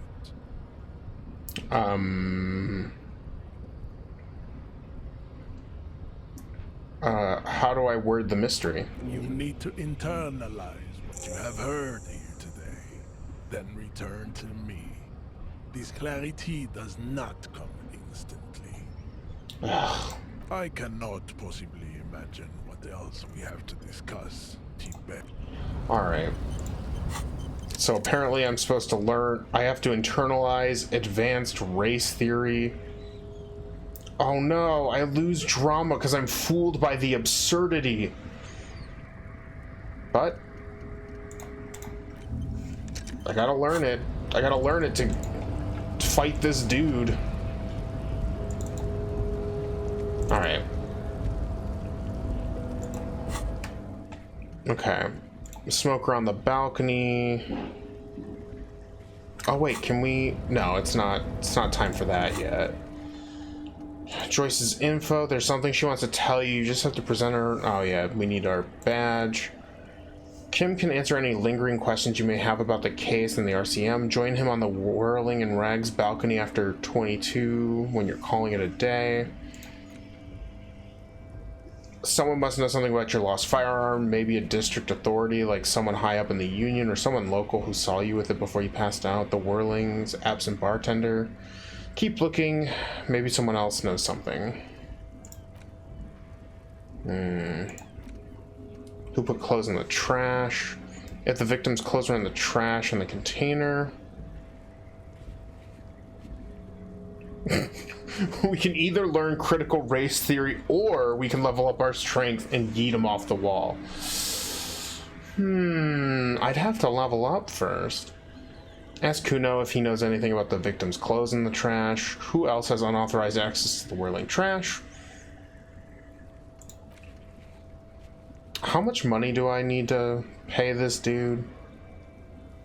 Do we remember who made the call reporting the crime? Maybe we can try investigating the body again now that it's... Because like I don't have any skill points. Like I can't add any more. Yeah, I need 10 more experience points. Do you think I can get experience for talking with my partner? Yes? Tell me about the case again. What do you want to know?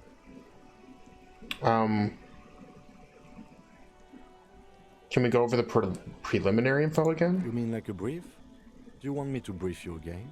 No, I'll wing There's it. no reason to wing anything. If you didn't get the brief, that's okay. I did. 3 days ago, the RCM Emergencies Desk received a report about a security guard who was found hanged in Martinez. An anonymous caller said there was a dead body behind the Whirling in Rags hostel cafeteria. The cadaver had been there for 4 days. No one had come to investigate. Okay. During that time, the victim had been stripped of his belongings. The caller did not identify him, but used the word lynching. There is an ongoing labor dispute between the local dock workers and the logistics company Wild Pines. I was told we should approach the death as part of this dispute. Mega cool, I've heard enough. Okay then. Was there anything else you wanted to know? Would you say this is a mysterious case? No, it's not a particularly mysterious case. Why not? The deceased is a security guard for a corporation involved in a labor dispute. It doesn't take a DeLorean polymath to put the pieces together. I just don't see the case getting more mysterious than that. Okay, so the case probably isn't mysterious, but could it be sexy? There was some interest in this case at my station, but not for the reasons you have in mind. You seem to wish there was Cut this boring stuff off immediately. You know what this case is about. Maybe there's a young woman involved. Yes, it just so happens there's a beautiful, blonde 19-year-old woman at the heart of this case. A rich one, in fact. Part of a murder sex cult. A murder sex cult? It doesn't have to be a cult. It can just be sex murder. That's the one. That's commendable. Was there anything else? He's basically challenging you to sex it up with some lurid twist. Don't get right into it. Sit on it a bit. Then hit him with it. I actually have all I need for now. Young woman, hit her with the smile and finger guns.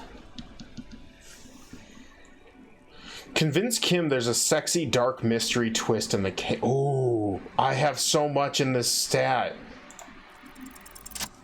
What if you did it? Did what? The Hanged Man? Yes, you killed him. And then, as part of the plan, you drowned out the memory. I don't... Maybe this is why your chest feels so hollow. You did an awful thing. And you can't even bring yourself to acknowledge it. Are you sure you would have the strength to take down a hardened mercenary? You're not in the best shape.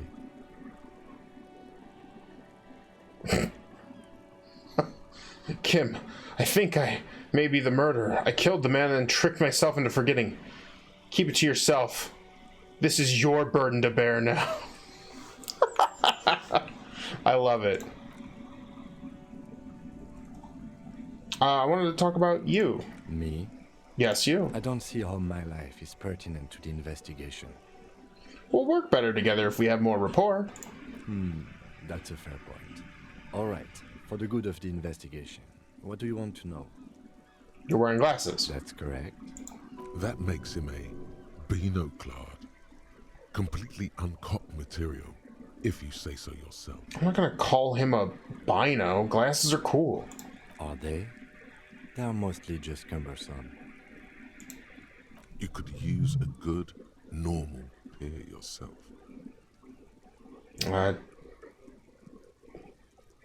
Do you ever talk with yourself? What do you mean? You know, like when you're thinking, do you ever have conversations with, like, your brain? I have no idea what you're talking about. So how do you, you know, tap the side of your head? So you're saying your brain never just chimes in with advice or warnings or anything? I can't say that it does, no. When I need to think, I just use my notebook. The lieutenant produces his small blue notebook and idly thumbs through a few pages. Okay. That's where his conversations with himself take place. You're super lucid, yet psychedelic. You don't need office supplies to connect to your nervous system. You're special. Oh no, he has no inner monologue. He's an NPC. Oh no, what do we do? I don't know. I don't know what we do. That's all for now. Good. Let's change the subject. Lieutenant, I have a confession to make. I am the murderer. Nothing. I'm not gonna tell him I'm the murderer. He's gonna take that seriously, and then I will die. I need like $100 in order. Oh wait. Oh, I missed it. Whatever it was. All right, we're gonna try to pull this body down. There he still is, looking right through you with his white eyes. The body below is entirely dedicated to that corpse smell. Oh, do I need that one item again to... Can I... Can I wear it as a hat?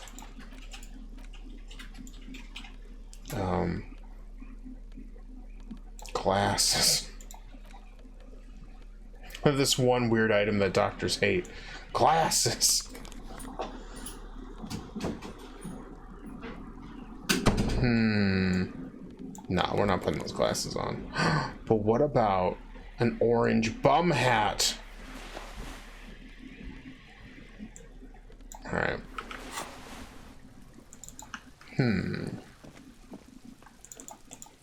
Maybe I can talk with Kuno? This Kuno? Fuck does Kuno care? Kuno, I keep throwing up and I can't investigate the body at all. Yeah, like a fucking volcano? Yeah. Fucking pathetic. Nice. You were lucky you didn't die there. Maybe you got some advice for me? I mean, you're obviously handling it quite well. Yeah. Kuno's got some advice for you. The kid looks to his left, then to his right, and he leans towards you. What are you? Like 80, right? Maybe you should stop embarrassing yourself in front of a fucking kid. Alright. Well, that helps. Kuno doesn't fucking care.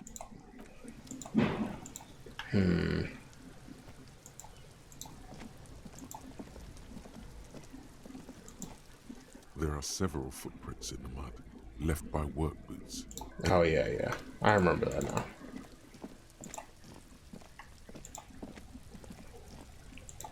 What this?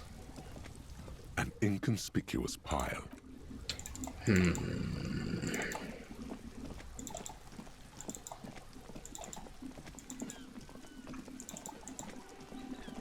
Maybe one... Oh. All around you, rain falls on the great city of Revachol. Rain drips from the eaves and floods the gutters, washing the filth away.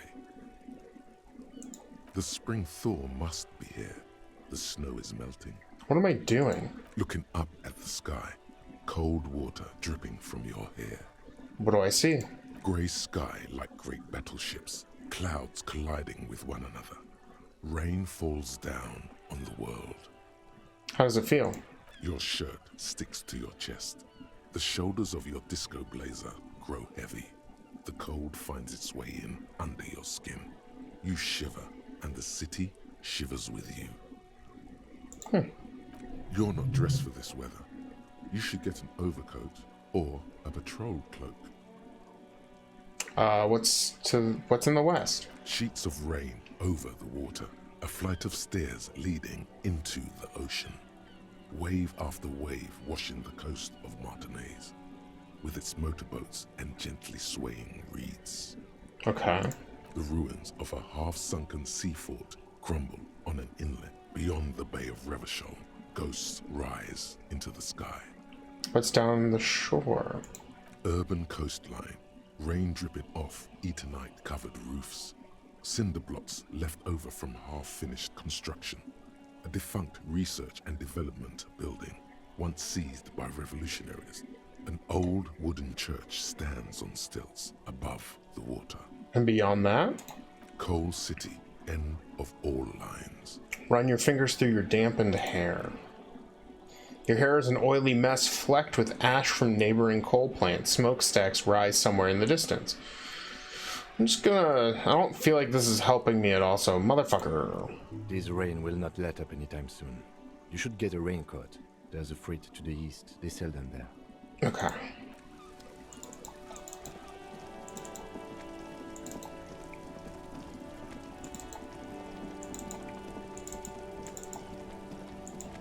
Alright, I guess we'll get a rain jacket.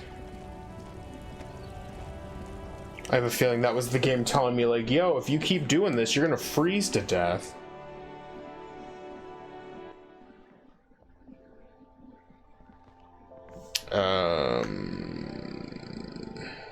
There we go. You see several packaged raincoats fill a low shelf beneath a display of croissants and juice bottles. The raincoats are transparent, except for the big Fritta slogan on the back. I want to buy a raincoat. Here you go.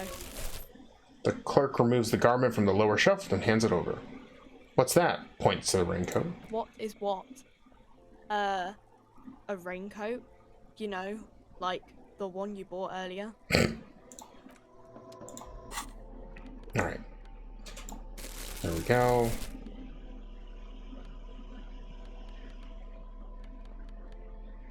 Alright, so we have some endurance. A small cabinet on the wall is filled with various medicine bottles, nasal sprays, and blister packs. They all bear the Saint Baptiste Pharmaceutics logo. Okay. Do you have any ammonia? Yeah, there's like an ampule somewhere. I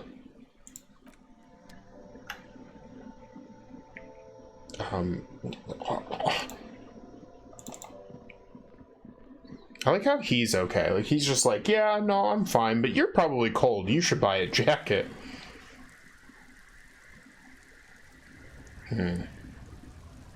Well, we do have +1 endurance, so when we...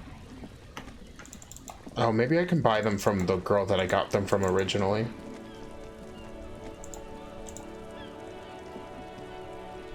It's raining again. The young woman looks up at the overladen sky. It was clear just an hour ago. Oh, okay. A heap of snow melts in a wheelbarrow. Oh. Then how do I get ammonium?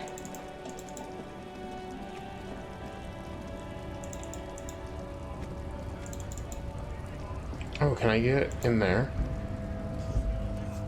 I just saw this green door. Oh, ooh. But I need that money first. This is Hobo Simulator. Stuck in the traffic jam. This big, heavy Grad-made machine is well kept for such an old machine. Look in the window. The windows are clear. They've been recently washed. You can see a lorryman's cabin with personal belongings, stickers, insignia. What kind of stickers and insignia? The driver has adorned his space with a substantial collection of peculiar paraphernalia. Proclamations about honor, strength, and purity are glued to various panels. What about the back seat? The back end of the cabin is a small perch to sleep, large ashtrays. There are several suns and wheels sewn into the curtains. Interesting. Racist nationalist paraphernalia. Not unusual in this part of town. This is our guy. You think this lorry belongs to our tough guy? Likely, yes. This guy's proud of who he is. Drapes it all over his machine. He was acting tough before. This probably scared him a bit. Who knows when it will come in handy? A slightly scared, racist lorryman. Okay. Ooh, maybe... Okay, so we did get a skill point. And it looks like we can't upgrade those. Alright, chat. What should we put our points into? Our point? I think we have the one.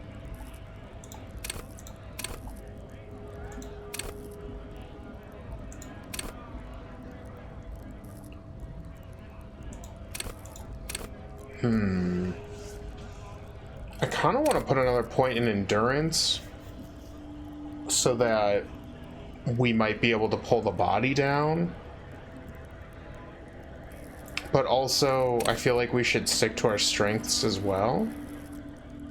Because, like, this ended up being clutch at some point with that 8. Become big beefy boys? Yeah, let's level up our endurance. Take blows, don't let the world kill you. There we go. Hopefully that'll help when we... Yeah, let's do that. Because I want to take the body down. Looking for something? What was that argument all about? It's about biological determinism, natural law, the sorting of the races. He spits on the ground. Not the most popular topic nowadays, with the coalition in charge and all. You might want to change the topic.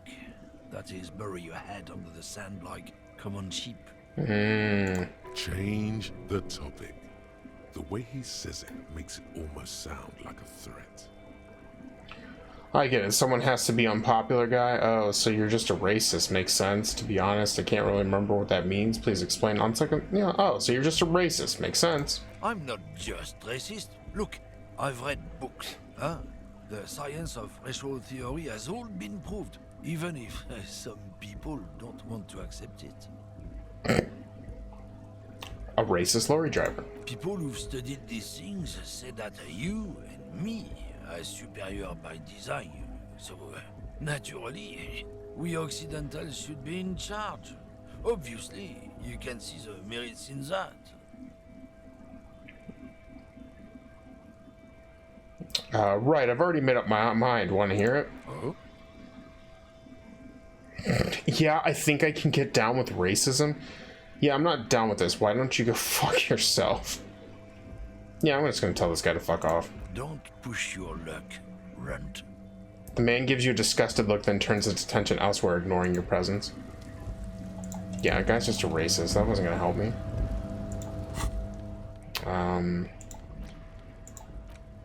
Okay.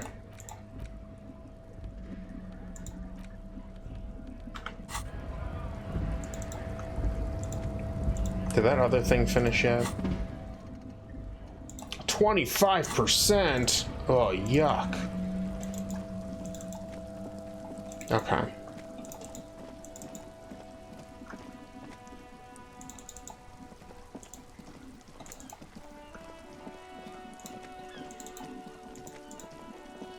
Maybe there is something that we gotta do here. An old call box with a matrix of push buttons lists all the companies in the East Delta Commerce Center.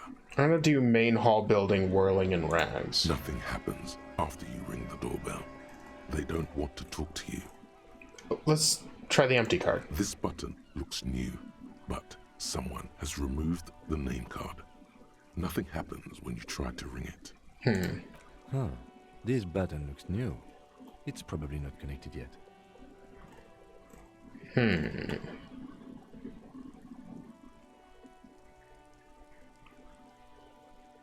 Main hall building, eh? Off-key melody starts playing after you ring the doorbell.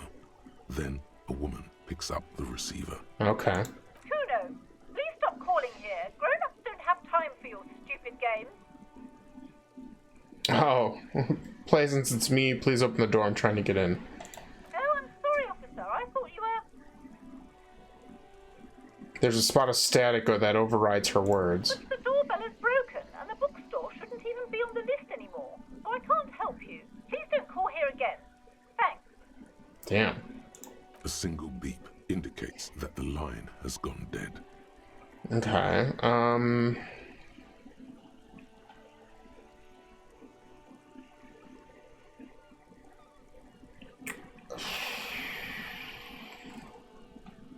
I don't know, I guess I'll just try them all. You ring the doorbell, but no one answers. Rude. Just seeing the words Andro Orlando gets your hackles up. Its very existence is a threat to your masculinity, to say nothing of your hair. Oh.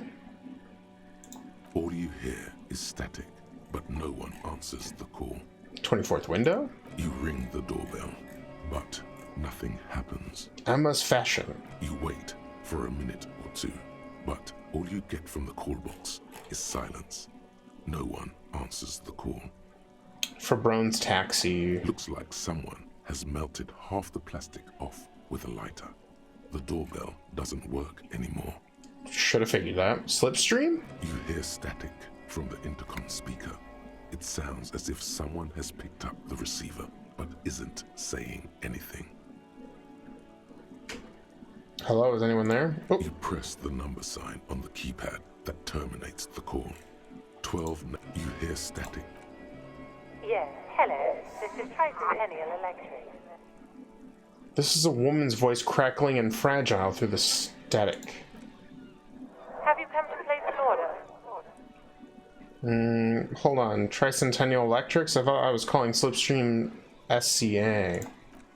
My God. The lieutenant exchanges a look with you. Sorry? It's you. My God. I didn't think I would hear your voice. It's a woman, and she knows you. Your heart beats faster. Uh-oh. Is this my ex-wife? No. Something's wrong here. Are you sure she's talking to you?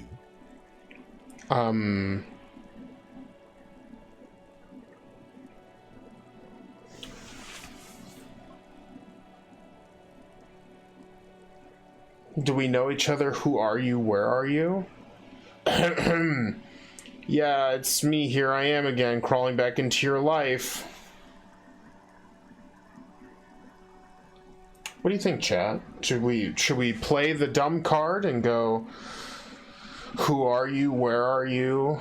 Or should we try to play the lie and be like, here I am. It's just me.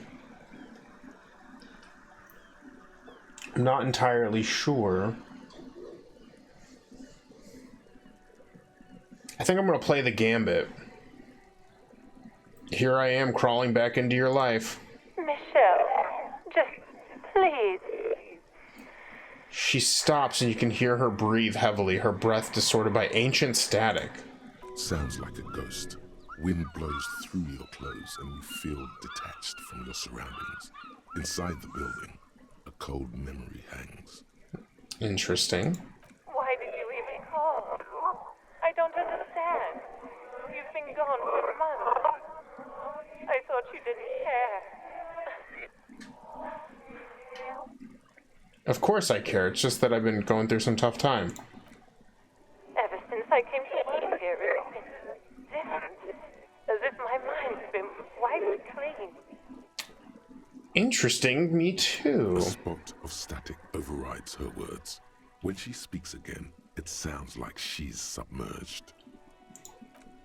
It's so nice. It's so nice to be able to finally forget. Forget about what? She sounds like she's about to cry. The cold is deep under your skin, as if you were talking to someone who's 100 years away. Somewhere inside the building, water is flooding the cellar floor. Hello? She doesn't answer. Hey, are you still there? Silence. The only thing you can hear now is static and waves washing ashore on the bay. What just happened? Another seagull passes by.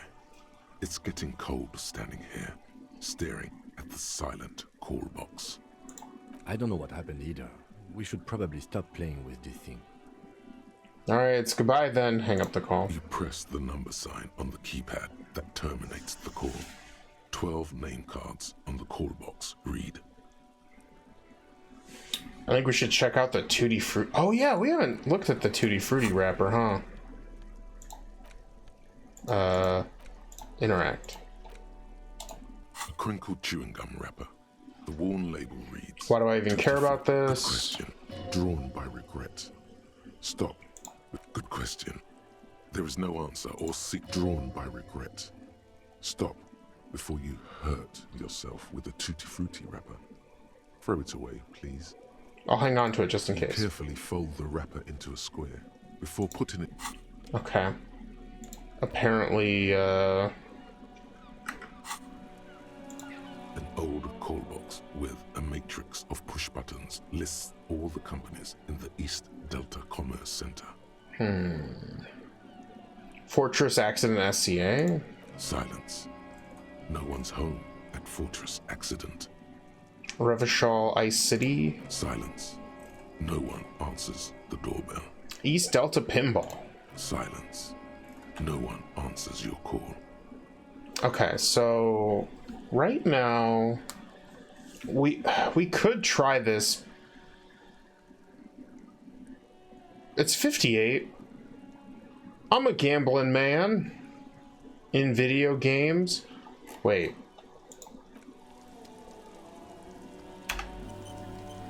I'm a gambling man in video games with a matrix of push buttons lists all the companies in the East Delta Commerce Center.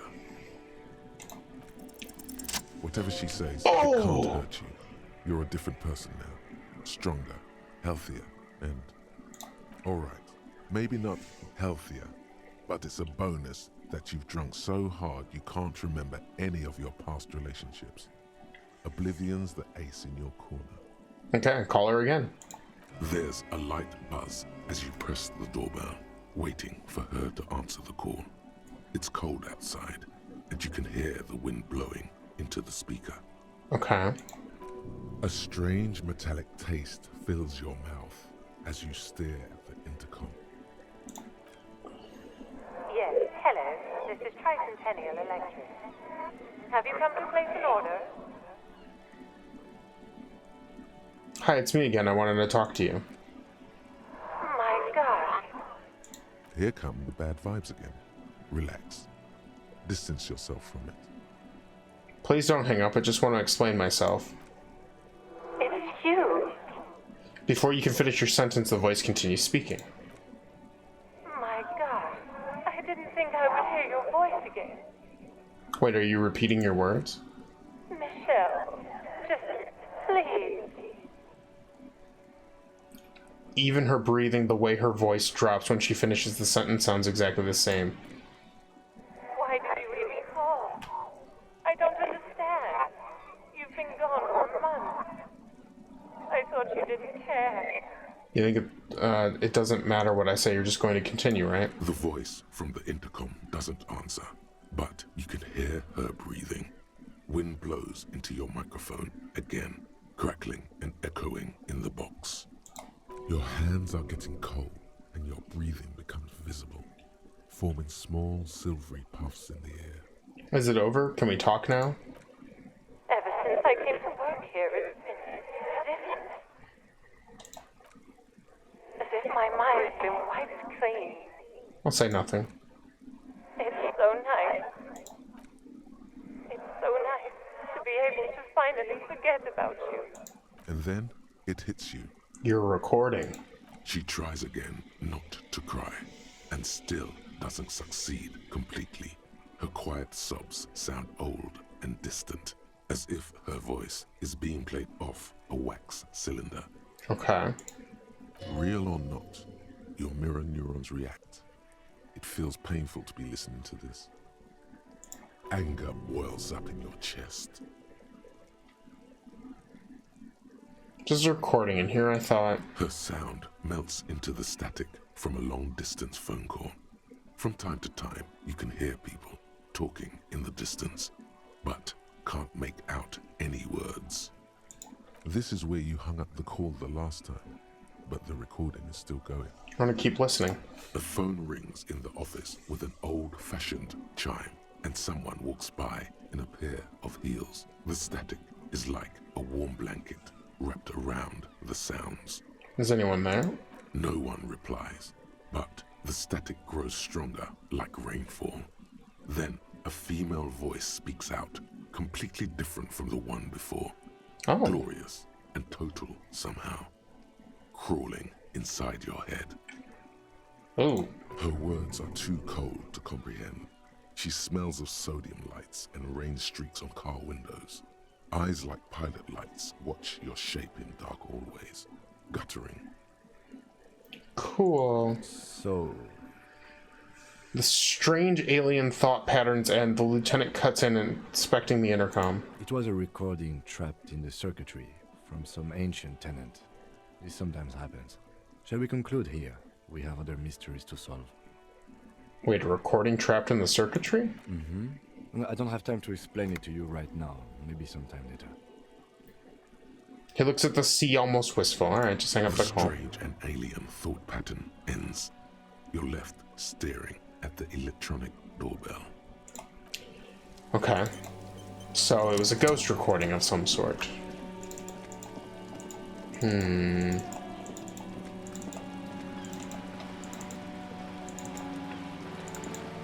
Maybe there's more tenants we can... Okay, so what are we in terms of...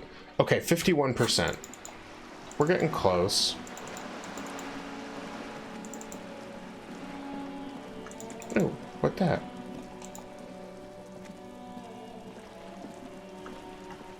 Did we look at this already? Just an ordinary wall. Oh. Nothing to see here.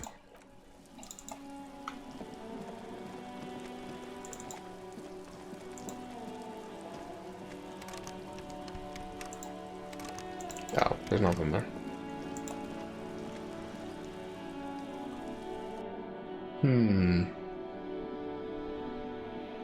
I need more ammonium, I think, in order to try to pull down the body. Or maybe I can talk to the old lady.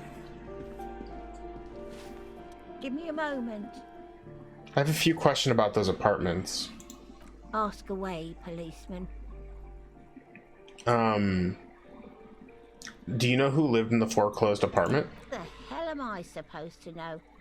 Another nut job, I assume. The cleaning lady shrugs, her mouth puckered like a dried fig. She really doesn't like those nut jobs. Bad blood there. Why is there a hole in the wall in the abandoned apartment? Some lunatic lost his mind. All kinds of morons pass through these halls. Got it. With how small these rooms are, wouldn't you want to break the wall down? I mean, I guess. Who lives in apartment number 10? No one lives there. It's been empty for months. But I talked to someone through the door. Impossible. I would know if someone had moved in there. She pauses, eyeing up the hallway. Maybe it's those countercultural people again. Breaking into a house like it's a public space. You're a policeman. Be good and take a look, will you? Yeah, sure. I'll go see what I can find. Great. Young people. They're worse than rats. You know, always littering the hallways with trinkets and empty beer cans. Who lives behind the padlock door?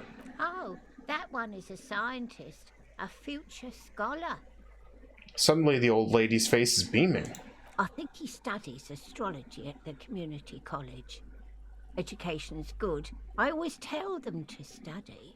Astrology? Something to do with all those stars around his door. He asked me to leave his drawings up on the wall. Are you sure you don't mean astronomy? That's what I said. Astrology. Okay. The lieutenant shakes his head, as though to say, let it go. Come on, people. Try to keep up any standards here. It's not about stars. It's... forget it. What can you tell me about Cindy? The artiste? Nothing I can do about her, I'm afraid. She ruins the walls faster than I can clean them. Still... She leans on her broom. She leaves an old lady to her business. More than I can say for others. That's all, thanks. Oh, no. She mumbles some kind of response and hacks something into her handkerchief. Alright. Well, now we have a reason to go talk to... Is this the padlock? You hear someone walking around inside, rearranging the furniture. The number on the panel says 10. This apartment is supposed to be empty. Did you break in here? Excuse me, of course not. Scare them. Suspected of some big crime. Big crimes. There's no sweet talking your way in there. Be official. I don't need a warrant if I suspect there's a break-in. Oh, come on. There's a pause before you hear the door being unlocked. That was smart. Yeah, he liked it.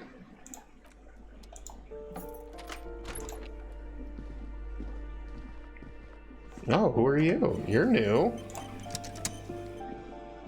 Satisfied? My name is Marielle Charpentier, and I'm an agent with Martinez Realty Associates. I am not breaking in, as I have every right to be here. The keys, see? She jingles a set of keys in her hand. She's got like that Joker smile, and the fact that the paint behind her has a little bit of green. Ooh, she's giving me some Joker vibes. Her voice is really cheerful, despite her obviously hating you. Fair enough. Most people hate me in this game. Do you want to see my ID as well? You can't legally ask for it, but why not? Want to see my residence permit too? She fumbles through her purse, fishing out a light a paper-clad passport. She lives in a society, it's true.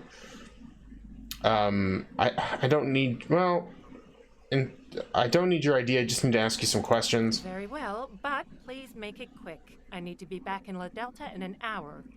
What are you doing here? I need to get it ready for the next lease, but as you can see, the previous tenant completely trashed the place. Sounds like they knew how to... Reprehensible. Who lived here? It was some kind of a moribund old man who used to be a business owner. You'd think they'd make rent. She stops, hesitating. But that was months ago. Anyway, was there anything you wanted, or is that it? I'm in a hurry. Who lived in the foreclosed apartment down the hallway? Oh, that's another huge mess. The former tenant owes us 3 months of rent. 3. We closed the apartment and planned on auctioning off the valuables, but... And again, I have no idea how stupid mistakes like this can even happen. But Ron, when he came to close the door, didn't close the neighboring door. And there's a hole in the wall. That would do it. So preppy. She's probably on some low-grade performance enhancers, like Preptide or Pericanine. Oh. A hole in the wall. Can you believe it? And then the tenant ran off with his stuff. He's gone. The money's gone. Just like that. She snaps her fingers. Oh, it irks her. The incompetence.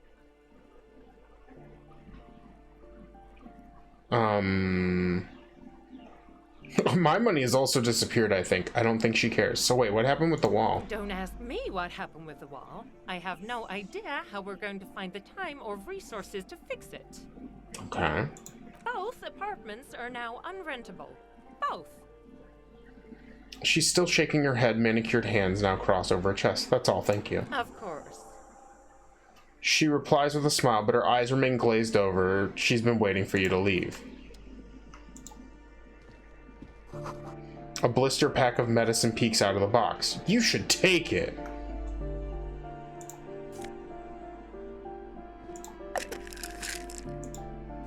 Looks like a fine mattress. Black monk straps? +1 to indirect modes of taxation.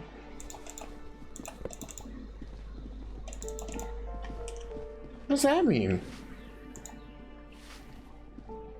Give me a moment. I didn't find any counterculture people in apartment 10. It was just the real estate agent setting up the new room for tenants. I see. She takes out her I hand. hope some good people are finally going to move in. This place needs them.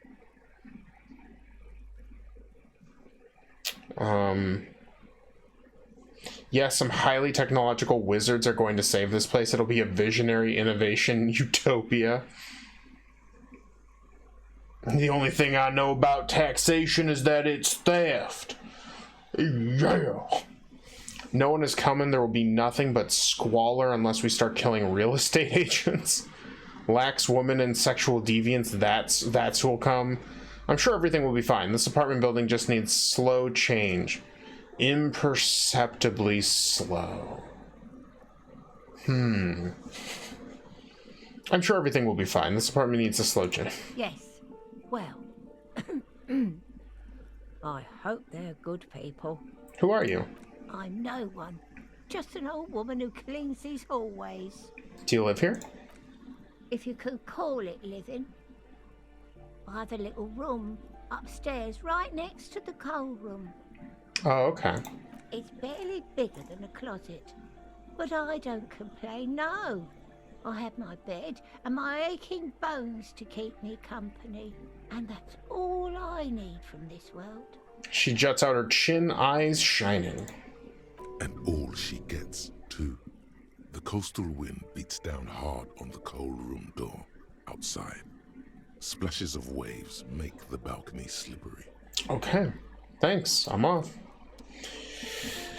Well, she got... Oh, do you think this girl out here has my gun? Oh no, if she has my gun, I'm in trouble.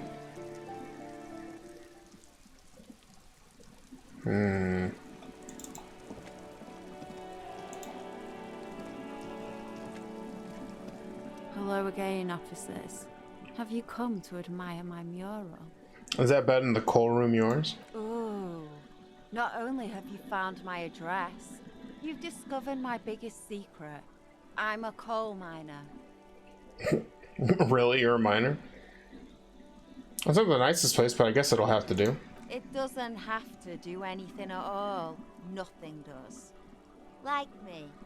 Right now, I'm doing nothing at all. Miner? Cool, I have other questions. Shoot, Piggy. It's what you do, isn't it? See, I'm concerned that she has my gun because she says Piggy a lot, but I don't think she would ever pretend to be a cop.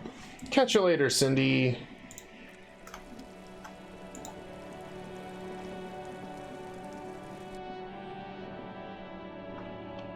Oh, is this the coal room?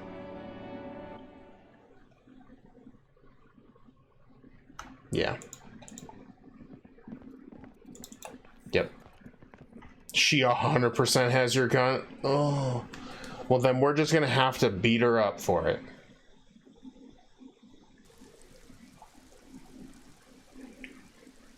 Not that I would even know how to do that in this game. Okay.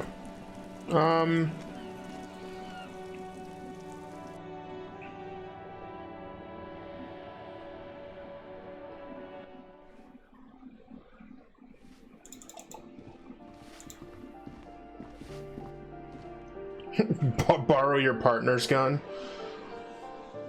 Partner, can I have your gun? Blam blam. All right.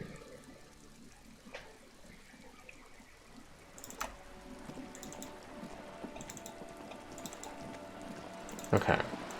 So I can't talk to the lady again without my badge.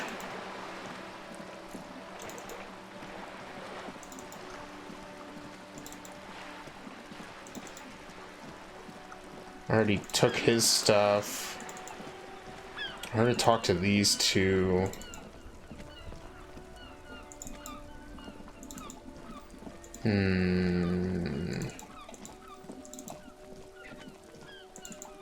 Maybe if I leveled up, I can pull the body again? Or try to pull the body?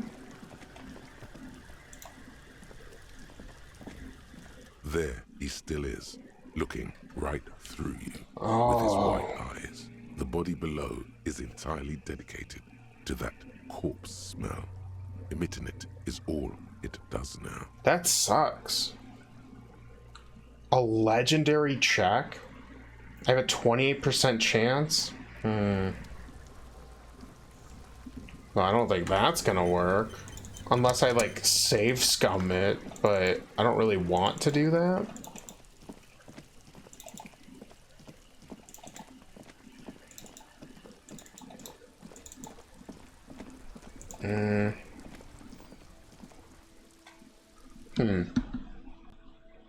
I don't know, chat. I'm kind of at a loss until the...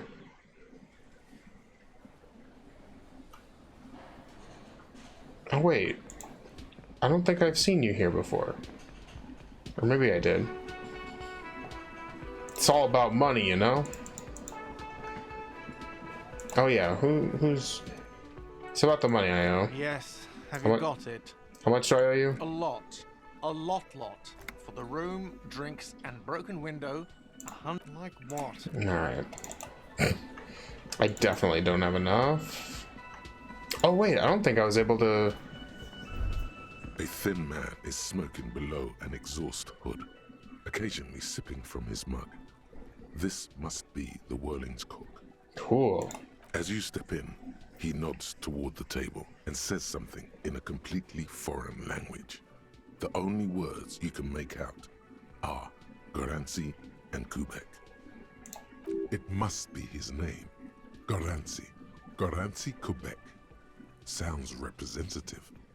Hello, sir. Got time for a few questions? The man puts his cup down and replies something, his left hand drawing arcs in the air. I don't think I need anything else. Stay masculine. You've got some impressive pots there. He smiles and bangs his ladle against each of his pots in turn. Okay. An aroma of spices, alcohol, and tomato hangs in the air. The dishes are drying. They smell of chemicals and pine trees. You see a heavy steel door with a prominent dimple lock. It's painted blue. You immediately feel drawn to the color. Blue is for mystery. I wonder where this door leads. You do? It's a door in the back of the kitchen. Why do you care where it leads? I'm drawn to this cobalt blue. It's part of the Whirling Rags. There's something about this place that makes me want to know. Out of duty, we may find something pertinent to the investigation. Yeah. Yes. I suppose it's worth seeing if we can get in. Just to be thorough. As a side investigation. Yes. A mini side investigation. Gart is the person to ask about this. The cafeteria manager. Okay. Let's talk to Gart.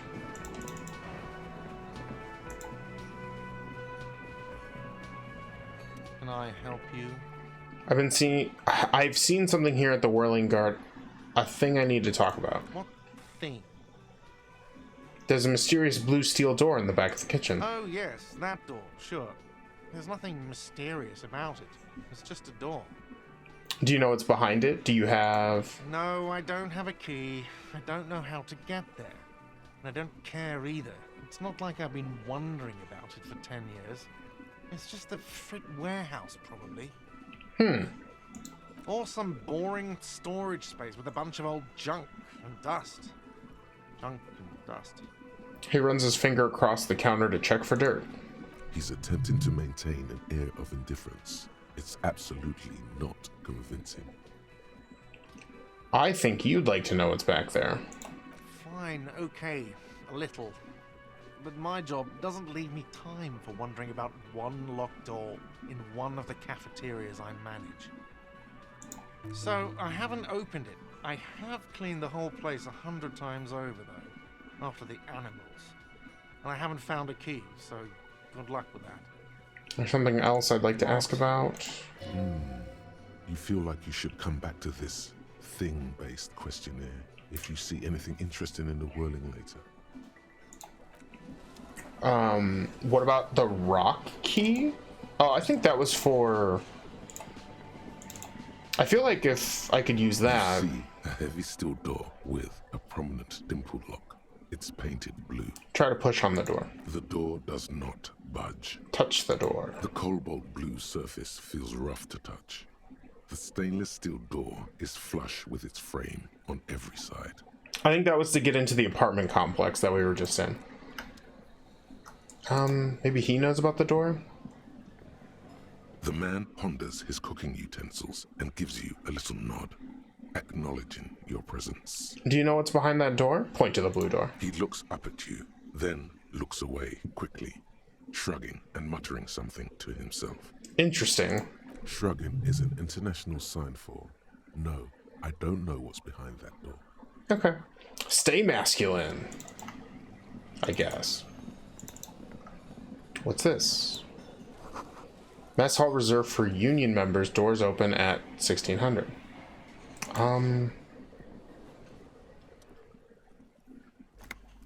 Hello again, sweetie. Sweetie needs money. Do sweeties get money? Oh, sweetie, I heard your conversation with the manager about your financial troubles. When do you get your next paycheck? When do I get my fuck if I know. If she could, this woman would feed and clothe you and every other sad, lost person on this earth. You've got guns of steel and a chiseled jaw somewhere under the bloated alcohol layer. Maybe she'd like to sponsor you. Ooh. Tug on her heartstrings. Yes. Try to force a tear out of your duct. Really rip into the whole emotional aggression thing. Oh god, I'm gonna die on the street, aren't I? Fucking shit, it's all over for me. Officer, get a hold of yourself, please. Sweetie, I'm sorry, but I think you need more help than I can give you. I was hoping you could be my sponsor. Oh, I'm sure you would make a wonderful gigolo, dear, with those strong arms of yours, but welfare checks aren't all they cracked up to be. My husband and I are barely scraping by. Damn. She's not really lusting after those biceps, man. It's more like an appraisal you give to a healthy specimen. Okay then, let's change the subject. No, I'm so sorry I don't have money for you. If there's anything else I can do for you, just ask. I gotta get going now. I tried. With a 92% I failed. Classic D&D. Yeah, you gotta roll a charisma check. Difficulty of 5. Rolls a 1.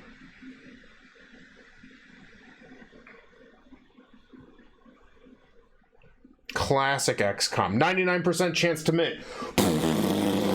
Just shooting wildly into the air.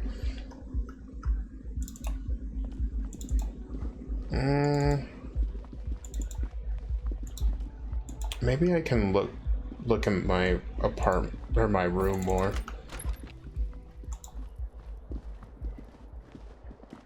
The bed is cold and not particularly inviting, but it's yours. The sheets look awful.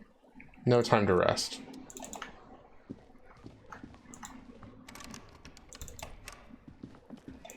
I mean D&D. You know, same thing. Okay. So, we've learned nothing. Find a way into the secret passage. What is race enigma? Okay, so at 2100 we can visit that dude, and then at the end of the day, what about 84%? Yuck.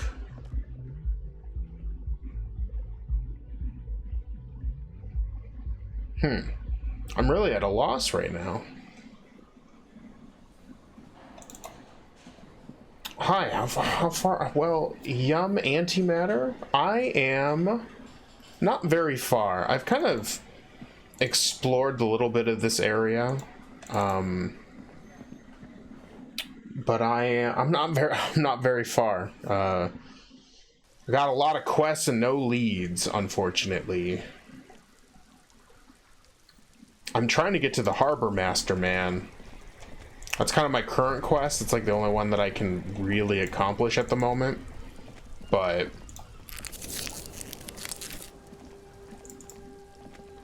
oh, yeah. Good point. You know what? Here. There we go. We'll float a little, or we'll do a little bit of this. How's that? I forgot that the clock and money symbol's right there. So yeah, day 1, we got about $11 from recycling.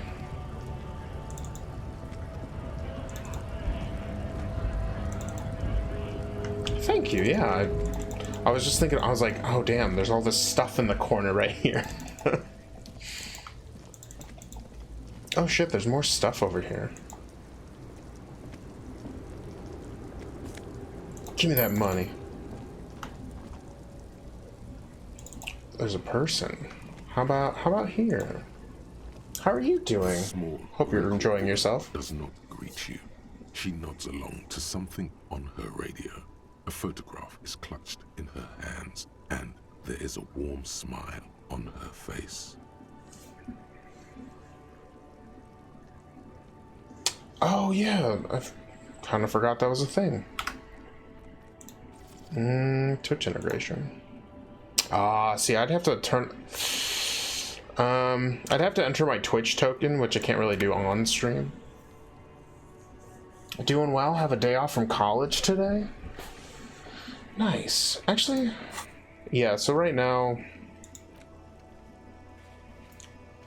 we've got can't inspect the victim's body. We're still trying to find out who made the call reporting the crime. Pay for damages to the hotel, but there's no way I'm making that money anytime soon. Who put the clothes in the trash? Track down both my badge and gun. I know my gun is with some woman.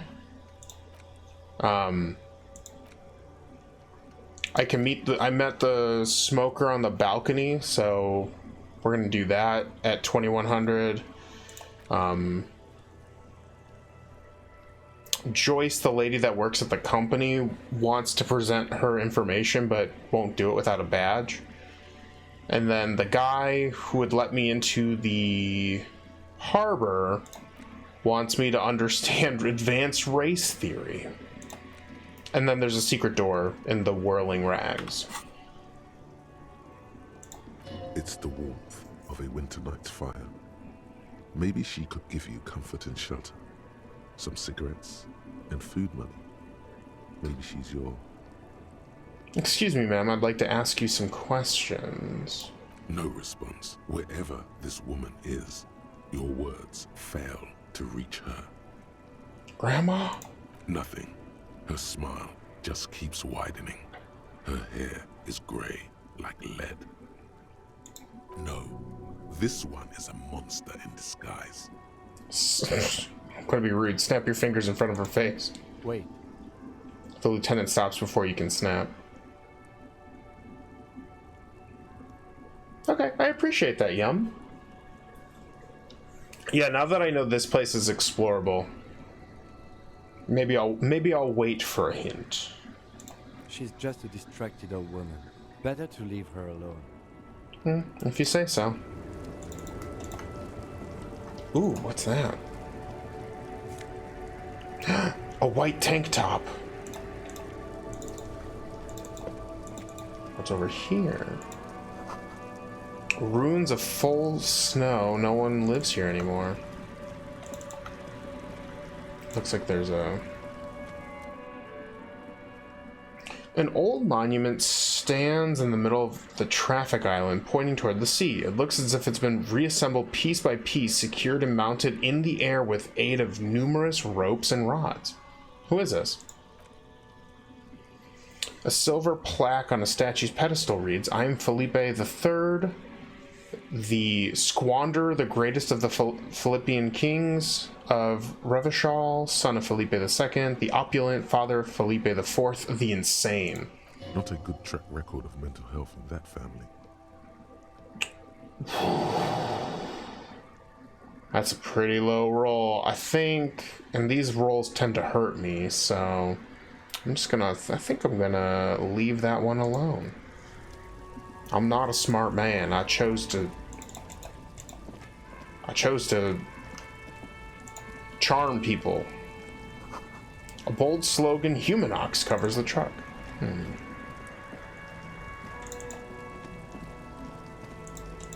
What about this? A foreign car kept in good condition. Cool. Alright, well there's no old... Or there's nothing...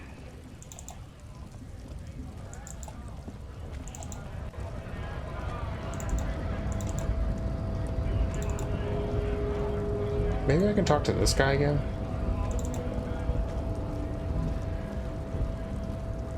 Oh, there we go. Hola, wandering man. How can I help you?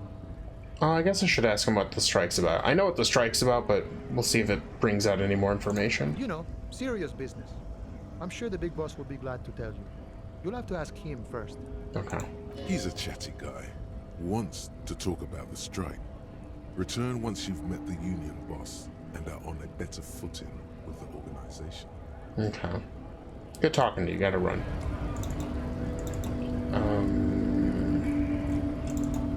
There we go. Does this guy have anything new? Right to work!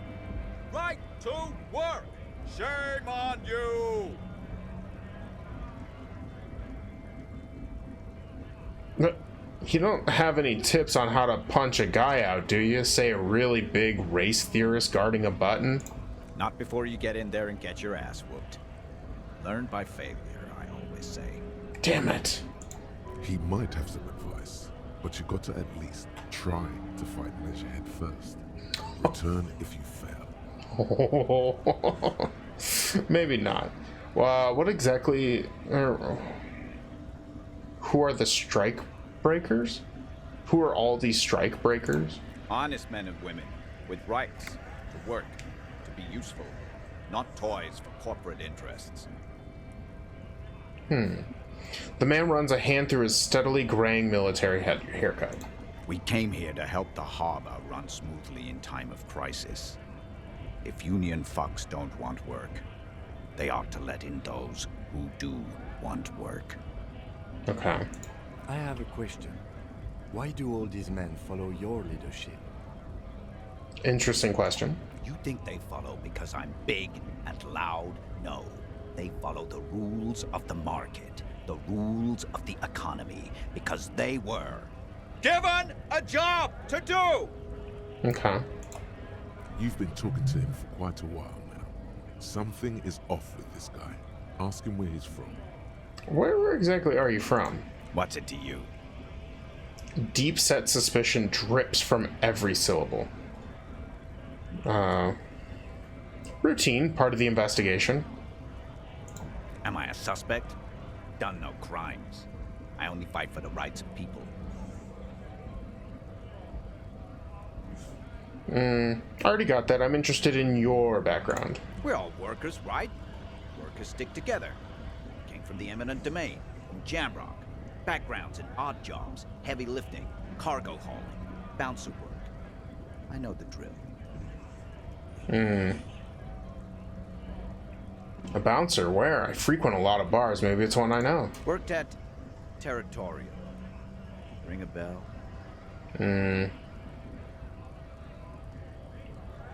Yeah, I think I've been... Well, hell if I actually know that. Not right now, but I might have been there. I don't really remember things well. Uh-huh. It was a long time ago. The man is quickly losing interest in talking with you. Fair. What exactly is your goal here? We were promised work. We'd be in there, working, if the bastards hadn't shut the gates. Are you unable to breach the entrance? Main gate's locked. Would take heavy ordnance to bust it open. Could try to get in through the secretary's office. Door's locked. The guards blocking the way to the access panel. And I don't mean the scrawny mess punk either. I mean head measurer. Or whatever he is. Wait, head measurer? Yeah. That giant up there on the bridge you talked to. Head measurer. Won't let the workers by. The access panel is right behind him. How bad could one guy be? You seem capable. Bad. Standing on a narrow bridge, he's got a strategically advantageous position. And he's trained. It seems like you know your way around combat. I don't know how the Union has a trained killer up there. But that one's no joke. And my men are tired and hungry. They're workers, not fighters. Why don't you just talk to them? Like civilized folk, you mean? These native fucks don't understand civilized. All right. It would be better for the neighborhood if you went home, at least for now, if you can't get in anyway. No! They will give up eventually. Or get drunk. Leave the button unguarded. Then we charge. The man rubs his jaw, a perfect lightly bearded square wedge. Alright, so we didn't learn anything from that interaction. I don't want to punch the guy. I'm already spending resources and time to figure out advanced race theory to just kind of walk past him. Hopefully. Hopefully, chat. I don't...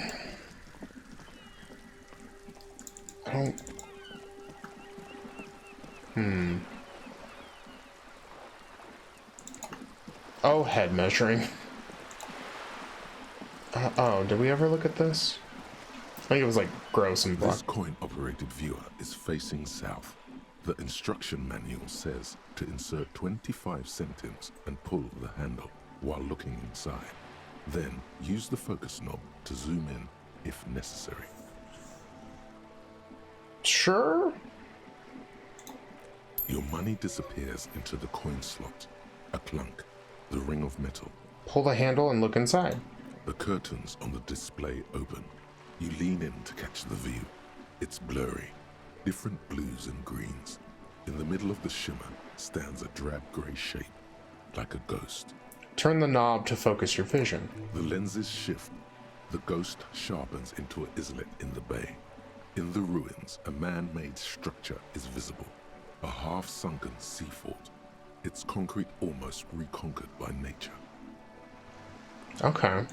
It looks as if it was abandoned quite some time ago. Nothing but a rotten tooth remains of the anti-aircraft tower. A lonely birch tree grows out of it. Oh. Its leaves ripped from it by the Oh, water. that's right. Now I'm blocking text. Oh yeah, I think last time we did this? Yeah, I think last time we did this. Oh no, you're fine. You're bringing up a very good point, and I totally forgot that I was blocking text. I appreciate that. Okay, it leaves ripped from it by the winter wind. Hang in there, little one. The little brave birch tree seems to wave back in the wind. It waved back. I love that chat interaction. Yeah, feel free to hang out, chat with me, chat with chat, all that good stuff. I love it. There are ruins of some kind of building there. Really? I don't have the eyesight to make it out. The lieutenant takes off his glasses and cleans them. Okay, well. Advanced race theory. Okay. Everything is calm in the eye of the race storm. Your mind is lucid and bright. The mind-bending phylogenetics appear more distant and, to be fair, a little ridiculous. The great race mystery has cleared up. All that's left to do is verbalize your thoughts. Go and talk to Measurehead about your newly found insights. The learning cap for rhetoric raised to 5. +1 conceptualization. The mystery is mostly aesthetic. Okay. Oh.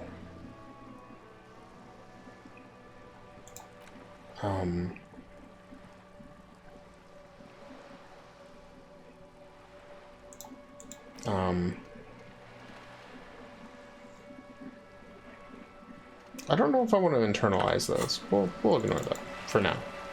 But now we can talk to Measurehead.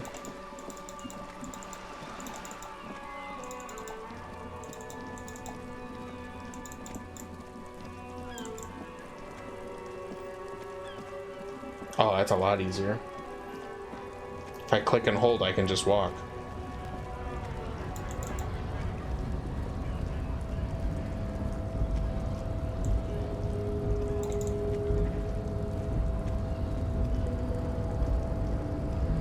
Alright.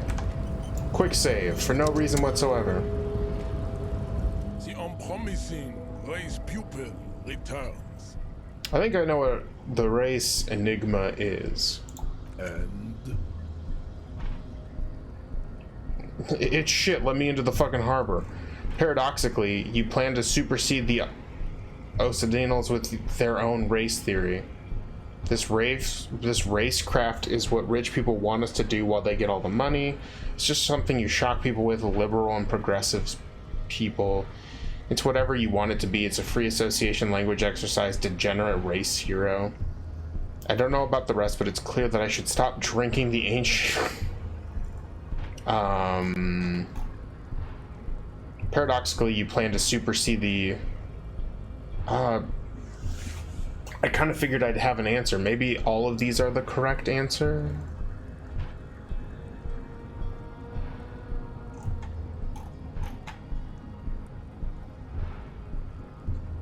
But yeah, this is a bunch of bullshit.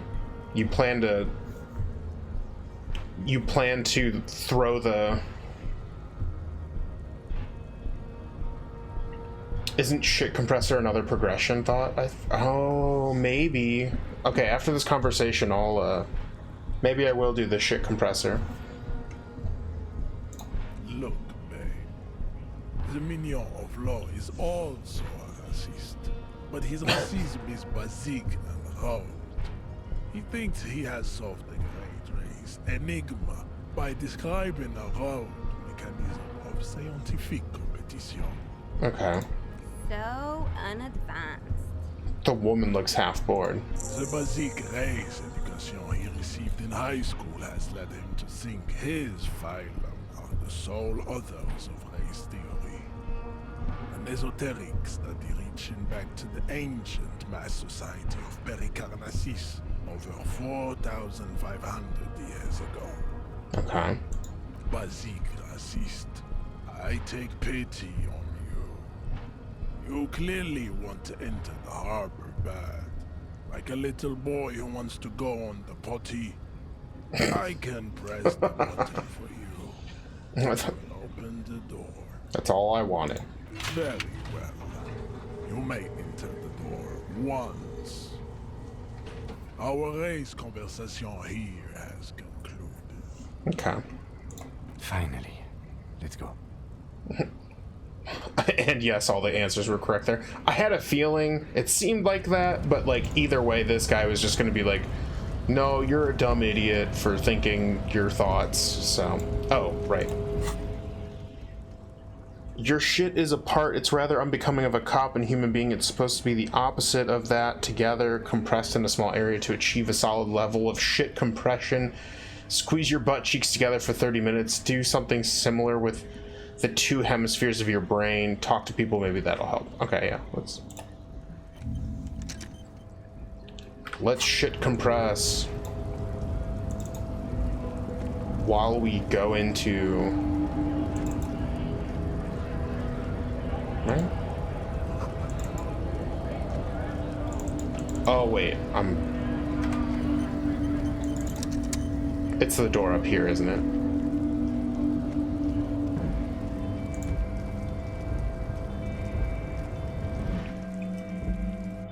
Maybe open the door? Yes. Yes. I thought they meant the gate when I first initially did that. Oh. We got new stuff to explore. Every worker equals equals member of the board, written on the top of the flyers. This is the Dewey typewriter. The model name is on the back. A standard office file cabinet. Drawers seem to be locked. Someone left the coffee machine on. The dark liquid in the pot looks almost sentient. Oh no. No. I love that you can still fight Measurehead if you want. Nice.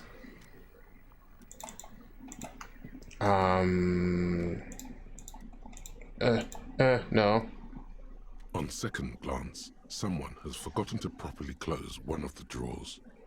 It's unfortunate for the Union to just leave their paperwork lying around like this. Let's see what's inside, he thinks.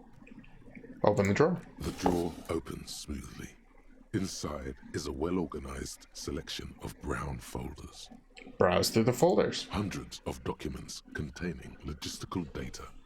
Two kinds of transactions stand out. Materials coming into Revachol from the outside world, from Muindi, Grad, and even Ilmara.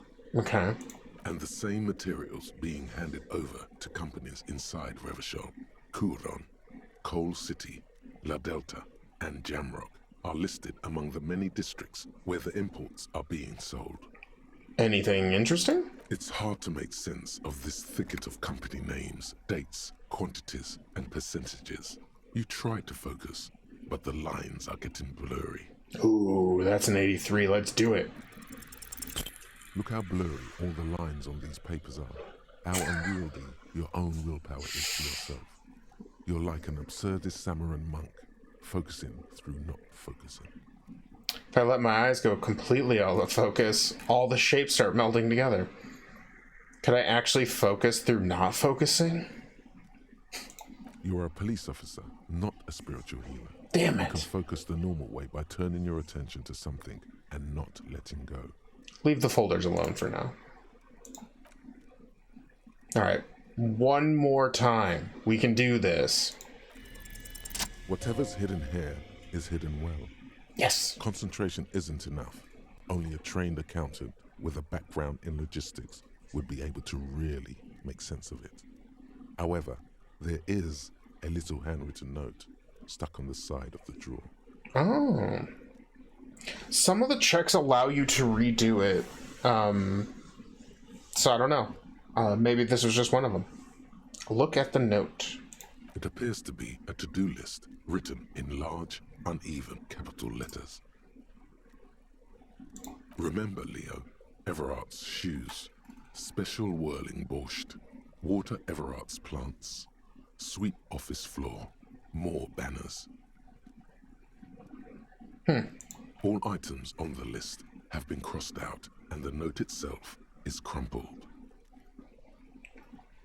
Look, Kim, a to-do note with a list of errands for Everard. Everard Clare, probably. The head of the Debarders Union. One of his aides must have left it. Nothing incriminating here. What is so special about this borscht? Code for drugs? Booze?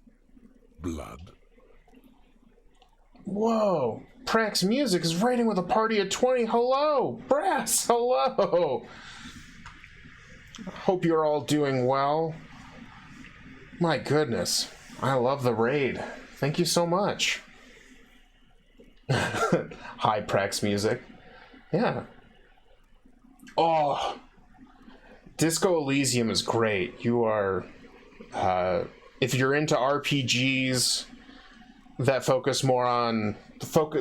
primary focus being on the mystery and the storytelling, mwah, chef's kiss. It's beautiful. And it's now fully voice acted too. So I don't have to guess what all the words mean. Yeah, it's great. Alright, so is this RuneScape? Yes. I wish. God, it's been a dog's age since I played RuneScape. I'll still have to guess what all those words mean. Oh yeah, guessing words in a game where they like make up new stuff. It's like, ugh. Ooh. But yeah. What is so special about this borscht code? Drugs, booze, blood? Maybe we take another look at the note. Remember, Leo, Everart's shoes, special whirling borscht, water Everart's plants. Maybe it's a code. Office floor, more banners. All items on the list have been crossed out, and the note itself is crumpled. All right, let's close the drawer. The drawer slides shut smoothly. There we go. What's this? Volumetric ship compressor. I have just learned this. Bizarre scientific news from Revachol West today, where a police officer's shit has been observed at a pressure of around 495 gigadecimals. These metallic hydrogen levels of shit togetherness were thought to exist only at the center of collapsing stars, not law official. It remains to be seen how long the shit singularity lasts. All endurance white checks unlocked. Learning cap for endurance is raised to 4. Nice. Oh, maybe that means I can get the dead body off the... You know, the body that I'm trying to figure out the murder of. What's this? A postcard. I'm stealing it. It's mine now. Welcome to the fandom. Status FX Gaming, thanks for following. I do want to warn you, don't go back to the corpse now. Stay in the harbor. Okay, yeah. Since Measurehead said he would only let you in once. Makes sense. Welcome to the fandom. Oh, Prax Music, thanks for following. Oh, magnesium. Take that for morale. Boost that up. Welcome to the fandom. Angel of Death, thank you for following. We got lots of follows today. Thank you guys so much. Oh, what's this? Neat office shades? Pfft, they're my office shades now. What's this? Book La Fumée? Sure, we'll look at that in a little bit. An imposing combination of a punch clock and a payphone is looking down at you from the wall. A note on the side says, tokens unavailable due to strike. Use change. Okay, we're gonna leave.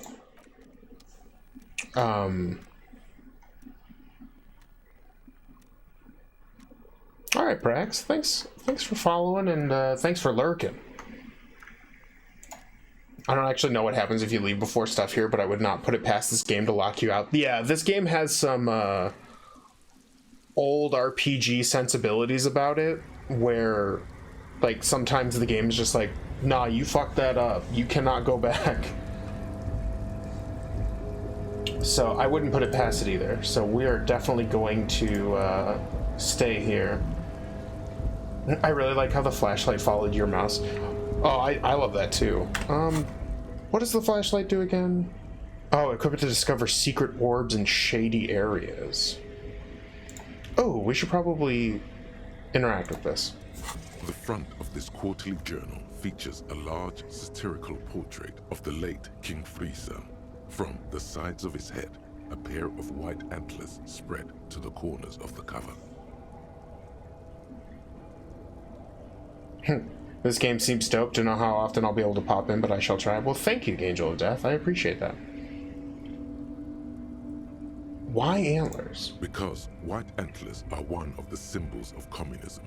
They represent a society in accord with the natural world and, at the same time, above it. Oh. A shameful way to treat a former king. Even one as underwhelming as Friesel. Why Friesel? Because Friesel was incompetent, foolish, and cruel. In short, the embodiment of everything the communards wished to overthrow. It's satire, you see. Oh. Flip through the pages and see what catches your eye. To your disappointment, there aren't any full-color pictures to direct your attention. Just column after column of closely set text, interrupted occasionally by little doodles in black and white. No pictures? Oh, it's like a reverse Playboy. After rifling the pages with your thumb several times, you return to the table of contents. Otherwise known as a book. The magazine is divided into several sections. International developments, Kunst und Kultur, and local concerns. Just inside the cover, there's also an editor's note. Let's read the editor's note. Comrade, as you know, this journal takes its name from Mazov's immortal expression, Du cristal à la fumée. This was his way of describing the way the rigid, crystalline structures of capitalist ideology turned to smoke under communism. Okay. But, like the structures of capitalist ideology, we too are at risk of going à la fumée. Unlike many publications which are content to spoon-feed their readers reassuring drivel, La Fumée is committed to telling the radical truth, even when that truth may drive away potential subscribers. Interesting. So please, If you value our radical Mazovian perspective on contemporary politics, culture, and international affairs, please consider subscribing today. Yours in struggle, the editors. Kim, I think it's a communist magazine. What do you expect? It was laying around the office of the Debarders Union. They're probably bankrolling the thing. You flip back to the front of the magazine. You know what, let's put it away. The table of contents unfolds before you. We're gonna put this away for now. That's kind of more back. Oh, a coat, gimme. Looks like someone left his tarpaulin cloak hanging on the railing here. There is a white rectangle clearly visible on its back. Yeah. This is your cloak. You can feel it. I think that's mine. Yes, it does bear the RCM insignia, and we are the only detectives in Martinez. You think I should get it? The service cloak issued to you by your station? Yes, I do. Grab the cloak. As your fingers touch the tarpaulin, it almost feels like the cloak wants to deliver a message of comfort through your fingertips. Ooh. I will shield you from the elements and give my life for yours. That's what the cloak is relaying. That's awesome. Okay, we gotta put that on.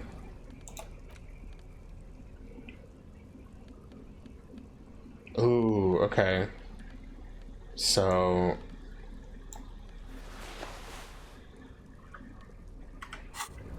I do like, so...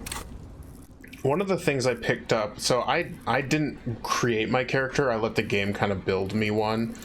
And... one of these perks...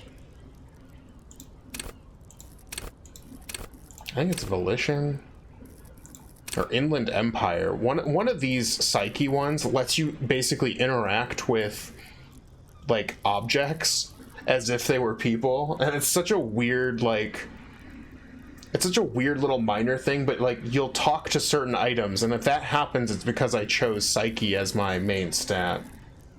Yeah, Shivers good cloak. Yeah, what does Shivers do? Raise the hair on your neck, tune into the city. Oh, so I kind of get a pulse, a vibe on the city. That's cool. I did not know that. And I'm carrying a bag because I can recycle and make money, and I'm broke. All around you, great machines and... Quisense? Oh, those... Words are hard. Yeah, I can recycle these bottles for money. Numerous empty bottles of Commodore Red and potent Pilsner. At least 3 packs of worth of cigarette butts. All those empty wine bottles and cigarette butts on the ground. Someone partied really hard here. Oh, did I do this? Well, yes, I think we can say with relative confidence that it was you. This is really sad. I must have been miserable. Looks like I had a lot of fun. I'm still not completely convinced it was me. I must have been on an advanced scouting mission in the harbor. No, this is really sad. I must have been miserable. Yes. This scene isn't exactly reaping with joy. Let's just move on. That feels bad, man. I know. Oh, what's in here? This is the night watchman's booth. The name on the door reads, René Arnaud. So this is where Rene works. I'm gonna look around. If you must. But please hurry. We are pretty easy to spot up here. Nothing incriminating catches your eye.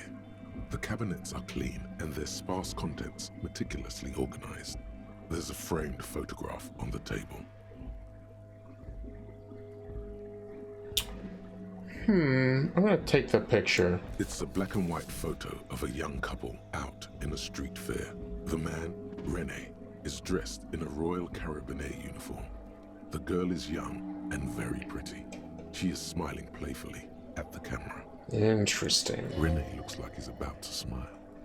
This photo must be tied to some good memories.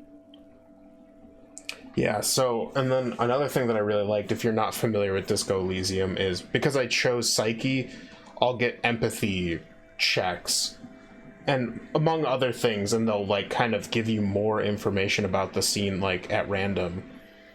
And I really like that aspect of this game. Like, if I had gone, like, a completely, like, no nonsense, like, smart boy, I might have gotten a different, like, reaction to this. But this time, because I have empathy so high. It's a very cool mechanic. I really like it. Why did you take that picture of Rene? I'm gonna ask him about it. You're really interested in that old soldier. Not sure I understand your fascination, but sure. As long as it doesn't take up a whole lot of time. Oh, okay.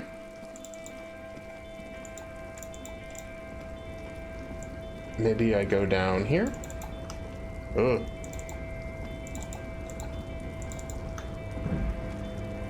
What's this? White pine trees are printed onto the screen covering. Looks like a forest under snow.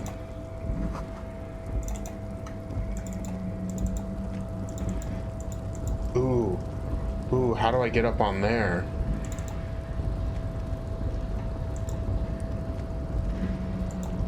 A rusting control panel with several knobs. 2 buttons marked Marche and Arrête are faded with use. It seems to control the large crane above. A container is attached to its hook block.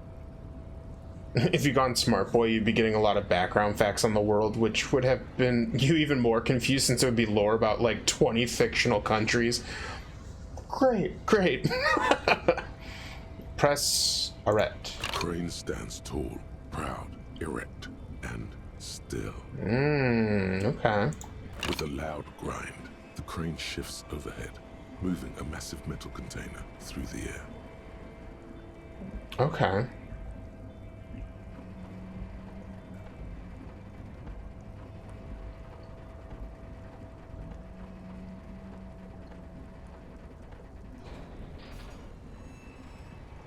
Probably a good thing that I did that. I think. And with a surprisingly quiet thunk, the crane places the container down. Ooh, maybe there's stuff in the container. This crane was built with a purpose, which has now been fulfilled. To move this container.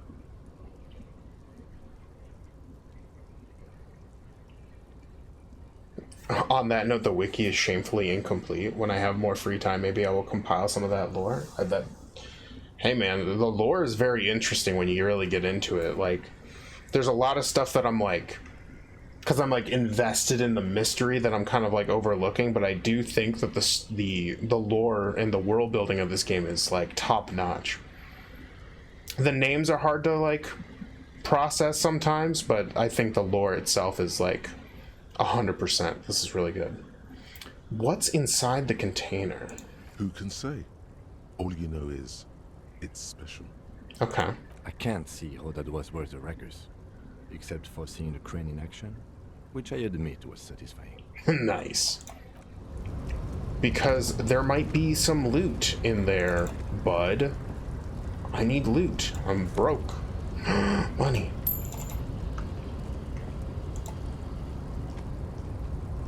Before you stands a cargo container, just one of many in the yard. Lieutenant, I think there's something special about this container. You do? Because I don't. What? Why not? There are a million containers here. Why are you fixating on this one? It was hanging from a crane. You just picked one out because you wanted to interact with a cargo container.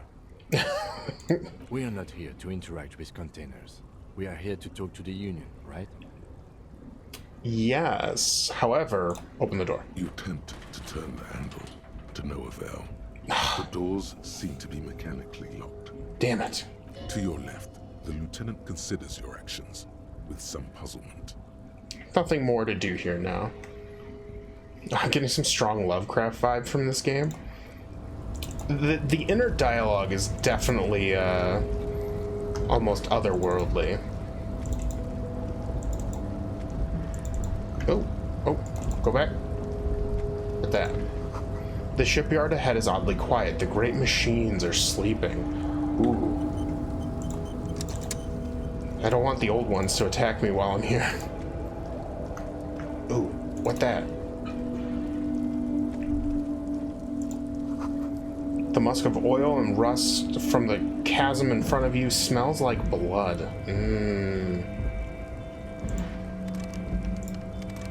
Oh, there's something there. If you want a high narrative Lovecraftian game, I would suggest Sunless Sea. I love Sunless Sea. I put a lot of time into that. But that was much before I was streaming. Industrial-sized thermos. Smells like burnt coffee. Ooh. Container, container, container. Quick saving for no reason whatsoever. Oh. Wait. Is this not voice acted? Alright. Container, container. I'll turn you nice and bread. Container, container. Put the logos on. Container, container, used to be Wild Pines. Container, container, now belongs to Everard. The tiny man is so engaged in his work he doesn't notice you. Hi. Everard, Everard, Everard, he looks after everyone. Huh? Well, hey there. How can I help you, mister? He smiles. The look in his deep blue eyes is as sincere as you've ever seen. Kind of makes you feel like an arsehole for no apparent reason. Oh, empathy, the dark Lovecraftian god. I see you are not a union man, mister. Did you get lost? You're not one of them scabs, are you? A shadow passes over his kind face. I've been recently playing Sunless Sea and ferrying around Mr. Sachs, which was terrifying.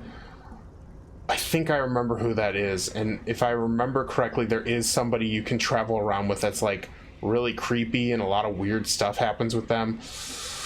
Ooh, yeah. What is it with you people and scabs? I mean, I don't personally mind. Folks is just folks, you know, and folks gotta eat. He doesn't seem to be waiting for you to answer. Just some of the other guys don't look too kindly on the scabbing kind, if you know what I mean, mister. What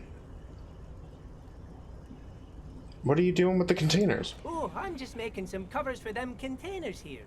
Yes, I am. Yes, I am. So it's easier for the crane operators to spot them. He waves at the containers towering behind him. Ooh, we're not gonna try that one. Sure, let me ask you something else. Mister, about what? Are you Leo who wrote the note? Oh, should I? What's in the container over there? Point the container suspended over from the crane arm.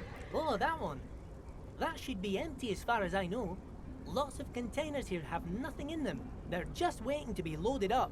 Aw. Told you. Damn it. Are you the Leo who wrote the note to make more banners? Oh, yes, yes. I leave all kinds of notes for myself. That old head of mine ain't so good at keeping things in no more.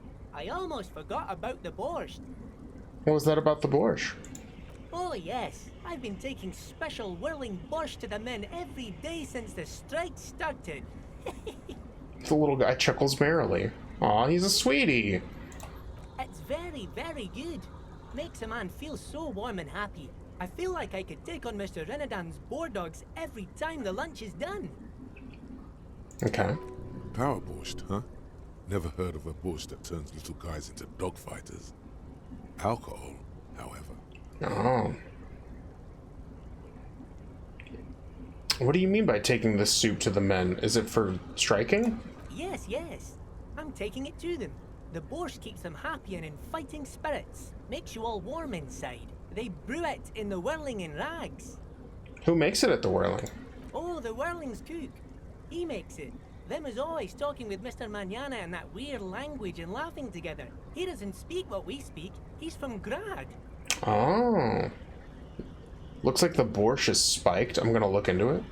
Oh, sure, mister. Sure. You do that. Yes, sir. I'm looking for the leader of the dock workers union. Oh, you want Mr. Everett then? He's an awfully nice fellow, he is.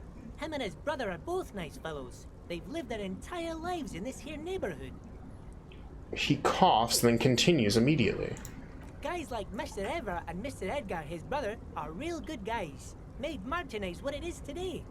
Mr. Everett and Mr. Edgar and I went to the same school we did when we were boys. Okay. Patience. Deep down you have the mental power to keep listening. Not many would, but you do. Do not interrupt, Leonard. Had an arithmetics teacher, Miss Bellows. Her real name was Miss Bellams. She was a real pretty lady, but when she got mad... All the boys liked her, if you know what I mean, mister. We used to sneak in her yard in the dark and peek through the window. One time we saw Miss Bellows with a fellow. Yes, we did, mister. That's not alright, but don't say anything. Them was naked too. That's all I got to say about that. He keeps nodding and looking at you with a smile that's too sincere to be clever. Finally, he seems to lose some internal struggle and adds, "That was naked too, that's all I gotta say about that. Very interesting, very interesting. Thank you for telling me the whole thing." Thank you. Almost forgot. Mr. Everett is in that container over there. I got distracted telling the story, but he's in there. Okay. I'm off. Bye-bye now. He returns to his work. Okay. Oh, before we go in, we're actually going to save, because I have a fun little story if this plays out the same way that it did the first time I tried to play this game. Mr. Sachs is a mystery cloaked figure. He's the one that, like, reverse Santa, and the longer he stays on your ship, the more gifts you're forced to give him. Ooh. Ooh. Money works at first, but eventually you gotta sacrifice people to him. I remember that now. Oh my god. Yeah, that game was definitely... I remember there's, like, an island with, like warring animals on it, and you can like pick a side and help one take over the island. That's a pretty fun adventure. Sunless Sea is a great game. Okay, so this is let's talk to this man.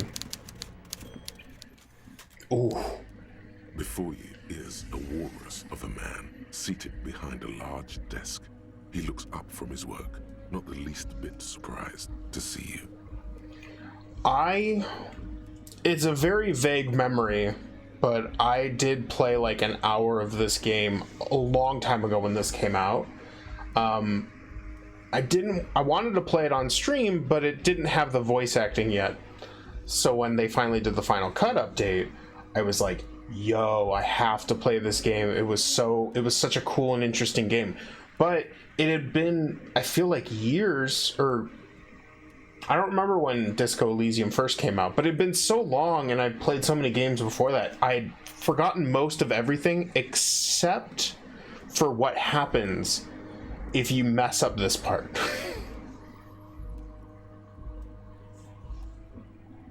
So, yeah, I have tried the game, but no, don't really remember anything from it, so, but yeah. With great effort, he straightens himself up in his chair, yet says nothing. He simply stares at you. Oh my god. A typical power play. Wait for him to speak first. Show him you've got a backbone.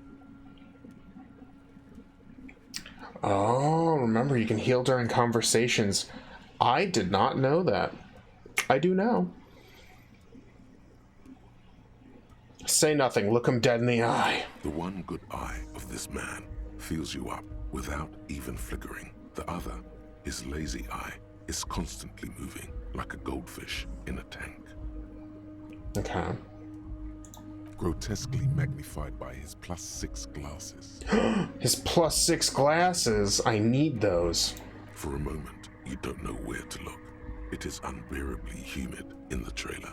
Beads of sweat slide down the man's forehead. Yet, he's unperturbed, holding his own. Keep staring. seriously digging these skill checks. It's a great game. At first, nothing happens. His face wears a wide and self-satisfied smile. Every now and then, he smacks his big lips. Oh, okay, okay. Like a general over his maps, he plots his moves. Judging by the way he's licking his chops, it's going to be a good one. Okay. So... I hate the way he talks. He begins to speak, albeit very slowly, purposefully leaving a pause after his opener. Mr. Dubois, Mr. Kitsuragi, how nice that you found a moment to pay a visit to the Debardairs Union. I'm Everard Clare, head of this little operation here. Oh no, his voice weirdly matches this man right here. Please, have a seat. He gestures to a tiny folding chair opposite to his giant desk. The folding chair looks like a torture device. Extremely uncomfortable. Great. You go ahead, detective. He nods at you, then the chair. Whatever he has in store for you, it can't be good, he thinks. I'll do my best. Okay. Forget about that. What's with this Dubois stuff? You're getting some seriously bad vibes from that name. Why are you calling me Mr. Dubois? Please, Mr. Dubois, let us converse in a civilized manner, as equals. Take a seat. I insist. It's nothing. Yes, that's probably right. It's nothing. Forget about it. Filter it out. He's trying to throw you off your game with this Dubois nonsense. Don't give him the pleasure. Okay, take a seat. Excellent, Mr. Dubois. I can see that you're a reasonable man, and reasonable men can be of great use to one another. He gives you a sly wink. Remain serious. So tell me, how can the head of the Debardairs Union help a representative of the Revachol Citizens Militia today? Okay. The chair you're sitting on has got to be the most uncomfortable chair in the world. It's violating your backside. Oh, God, okay. So this is where it begins, huh? By the way, I heard you got a rather rude reception from a certain Lawrence Gart. Some people have no manners, it pains me to say. This should take care of that nonsense. He points to a giant novelty check on his desk. It's absolutely comically huge. Yes! Oh my god, if I'm a villain, I want to pay everyone in giant novelty checks. It should be sufficient to cover your expenses for a few days and patch over your differences with the cafeteria manager. Go ahead, take it. He points at it again. Hey, that's 25 real. That's good money. Think of all the stuff you could. Thank you, Everard. Take the comically large check. He's giving you a check for 25 bucks, and my damages are like 130.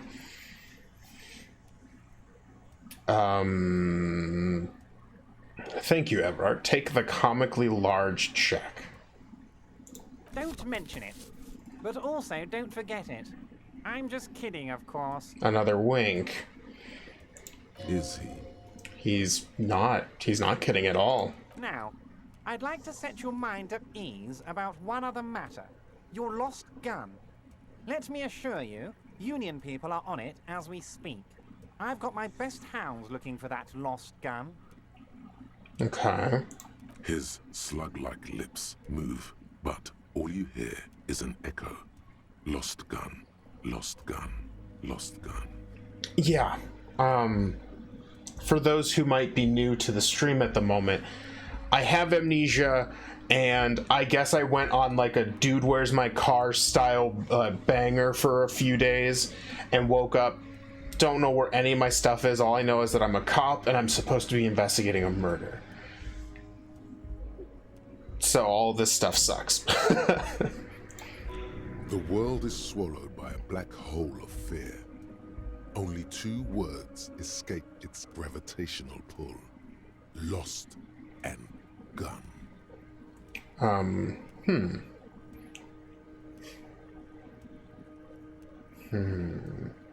would appreciate any help you could provide. Are you all right, Harry? You seem anxious. Don't be. Everything's going to be all right. Harry DeBoy? It's not like you left it loaded. You didn't lose a loaded gun. Local children aren't out there playing with it right now, pointing it into their own mouths. It's in a safe place. I just know it. I have a feeling everything's going to be all right. Well, I can't pass that, so I'm just... Kim... Officer, we will deal with this later. We don't need Mr. Clare's help with this. I wouldn't be so sure about that. Oh no. Oh no. I have a 3% chance of passing this one. Who does this guy think you are? Ronnie the Rookie? You ain't worried about no lost gun or or forgotten name. I can't believe You're it. a bad cop. You're probably more corrupt than him. Oh my god, I can't believe 3% of the time it works every time with that crit. I needed the crit too. Oh. You know what? And I didn't hear any of that just now, so I'm gonna read it again. Who does this guy think you are, Ronnie the Rookie? You ain't worried about no lost gun or unpaid bill or forgotten name. You're the bad cop. You're probably more corrupt than him. Sink deep into the folding chair, smile, cross your hands behind your back. Wait, that's it? That's my point of pride here? Yeah, you know what? Let's lean into this. I love the crit success. The fat man does the same, sinking deeper into his chair than one would think is physically possible. He seems to be enjoying your little display. Okay. Good.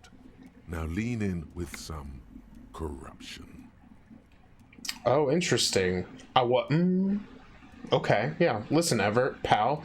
We both know what makes the wheels of the world turn. That we do, Harry. Let them say what they will about you and me. We're both born fighters. This fighter could have used a more comfortable chair. Nice bit with the chair, by the way. A good way to keep your guests on edge. Yeah. Why, thank you. It's always nice when a fellow professional appreciates your work. That's it. Now kick back and add a final flourish for dignity. Thanks for the hospitality. Feel free to visit me down the station at any time. This is a worm's lair, and we both know why I'm here, to help you grow your horde. Thanks for your hospitality. Feel free to visit me down at the station anytime. You strike me as a reasonable man, Harry. I like that in a lawman. Let's cut to the chase, shall we? What can Everett Clare do for you? Okay. I think we'd like to ask you a few questions. Don't you think so, Detective? The lieutenant looks quite fed up with the situation. Questions will show him who's boss. I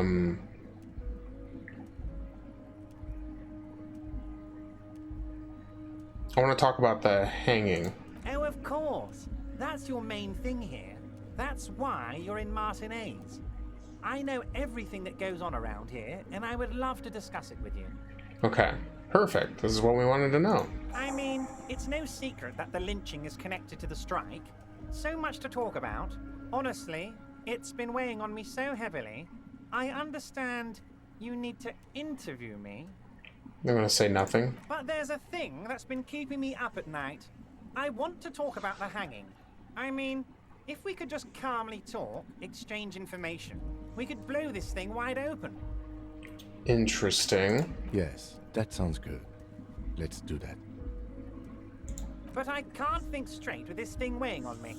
You're police officers, aren't you? I have a crazy idea. You guys are basically door-opening machines. Incredibly talented at opening doors. That's a weird way of phrasing it. Kim, is that true? Are we door-opening machines? I'm not sure I understand. If you're asking us to break down someone's door, it's not going to happen. There you go, Kim. Yeah, I'm curious. Why are you cooperating with this Jew but not Joyce? I assume you aren't cooperating with Joyce since you don't have her quest on your list. Joyce. Is Joyce the woman from the boat? Yeah, I think that is Joyce. So the answer to that is I've accepted her quest and not really sure. I tried to find out more about the drugs, but I'm more curious about the hanging at this point. Yeah, boat lady? Okay. Come now. I just need you to go open a little door for me and leave it unlocked. A simple thing. Absolutely nothing shady about it. I don't know. That seems pretty shady. Does this jiggling ooze think he's going to use you? He's got another thing coming. Play his game, son, with your eyes peeled. He's going to slip up, and when he does, you're going to come out on top. Whose door is it? Oh, no one's. It's just a weasel. A weasel lives there. Nothing for you to worry about. I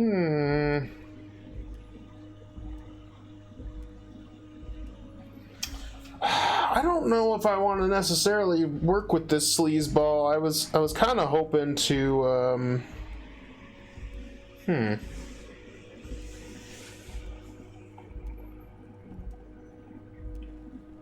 because it's either that or we have to find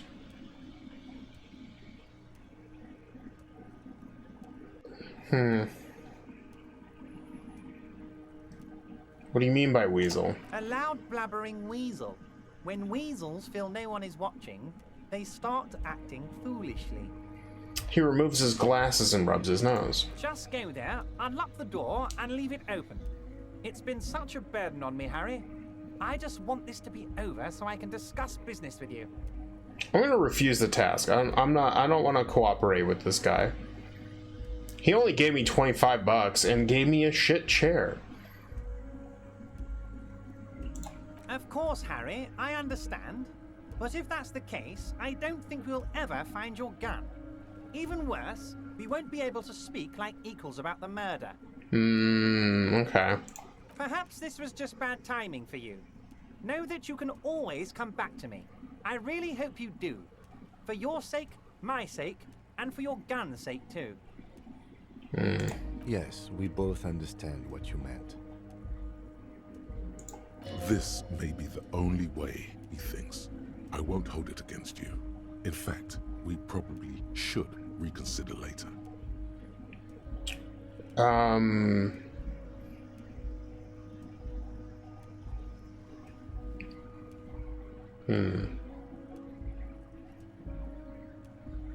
I'm told the Union is involved in the local drug trade.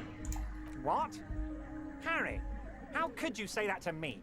You know I appreciate a joke as much as any jolly fat guy, but I can't take slander. Are you actually investigating this? I am, but lie.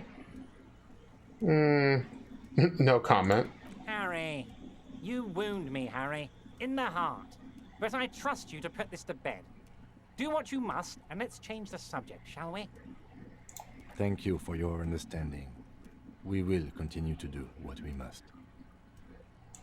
You too, Lieutenant.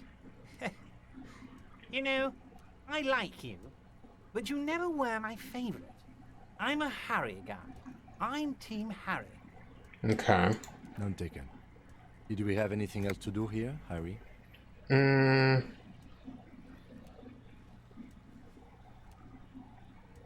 Yeah, he won't talk to me about the gun or the hanging.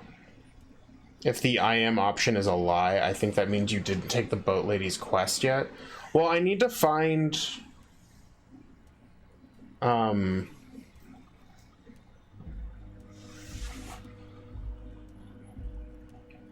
If the I am option is a lie, I think that means you didn't take the boat lady's request. What is... Joyce's info on the lynching. There's something she wants to tell you. You just have to present her with your badge to hear it. Or perhaps if you did her a favor, she could waive off the formality. Whatever the case, you need to know what she knows. So if that isn't the quest, then I don't know what the quest is, unfortunately. But let me see what happens. I met Joyce, the company representative. Oh, that's very nice. I haven't gotten around to her yet. I'm very, very busy, you see. I hope you're getting along. He adjusts the button on his sleeve. One thing I want to make very clear, Harry, is that this is not some kind of union versus corporation situation. Everyone is just pals here. Just pals? Yes, we're all trying to do what's best for Martinez. Don't feel like you shouldn't work with her just because you and I are such good friends. I'm not a jealous guy.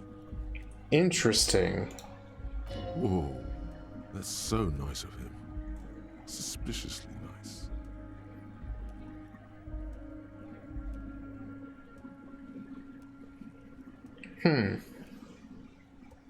Are you sure? I find it a little odd. What happened to the previous negotiator, Mr. Galmont? What do you mean, Harry? Nothing. I let him go. The big man sounds annoyed. He made concessions for the company in previous negotiations. Why would you let an ally like that go?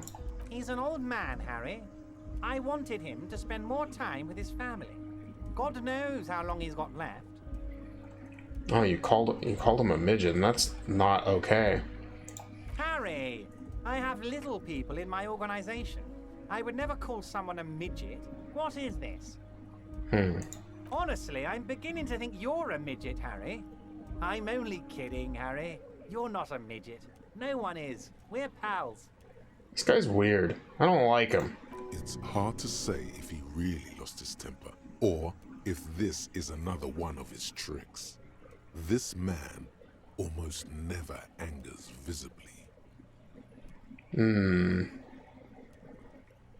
Joyce said the previous union leader vanished under suspicious circumstances.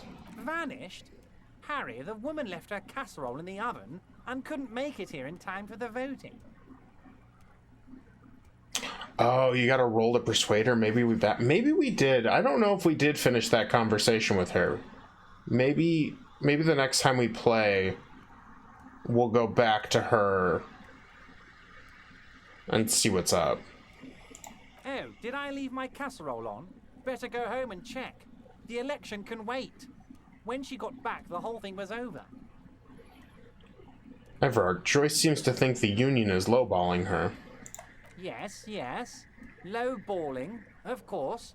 This isn't a casino, Harry. Real people, real livelihoods are at stake here. But everything's a casino for those rich types. Interesting. His expression makes it clear. This is childish and irresponsible behavior. Why haven't you let her to see you? If she actually wants to see me, she will find a way. Any good negotiator would. And I just don't have anything to discuss with a bad negotiator. That's a really shit reason. He doesn't want to see her. It's as simple as that. Are you sure? I found it a little odd. I'm just a nice guy, Harry. I wouldn't be where I am now if I wasn't nice. Politics is all about emotions, and I want you to have positive emotions when you think of me. Oh. Okay then. Positive emotions it is. You like positive emotions. Let's talk about something else. Of course, Harry. Let me just assure you one more time. It's perfectly okay to share anything we discuss here with this Joyce. This is a completely transparent organization. He's trying to appear friendly. I have no interest in what she is doing, but I myself have nothing to hide. Your business is your business, and I respect your privacy. Just remember, none of this is secret. Okay. Tell her about all of it. My brother's picture, my singing swordfish clock. Tell her how overweight I am and how I'm helping you find your lost gun. Tell her about everything. Everard doesn't mind. This is weird. Not nice weird, but okay. I'm okay. You call me Mr. Du Bois. Why? Of course. Let us dispatch with the formalities. You call me Everard, I call you Harry. So that's really my name. My God, so it's true. I didn't want to believe it, but you are a fantastic science fiction amnesiac cop, aren't you? What are the odds of that? I think the odds of that are very low. My memory's fine. I'm just, testing you. So good to hear that, Harry. Apparently my sources were wrong. However, if you did have a spot of memory trouble, I could help you out with my big fat folder. Oh? Are you trying to tell me you've gotten hold of some of our documents? The lieutenant inspects Everett over his spectacles. Mr. Kitsuragi, would you mind? Me and Harry are talking about his lost identity right now. Oh, no. Asking too many questions will make you look weak. You should maybe focus on the folder. Oh.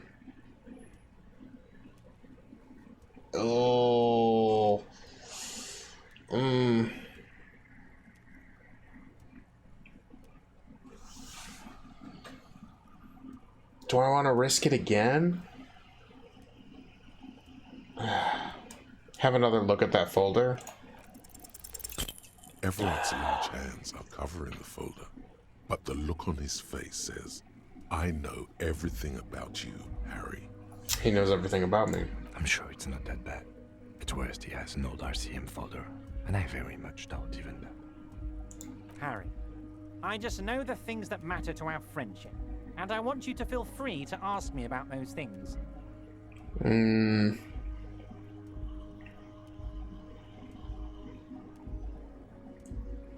Let's not right now. Let's talk other matters. Of course, Harry, of course. Let's not linger on personal details and amnesia. You wanted something from me. Everett, I'm gonna leave now, but we might talk again later. Wait.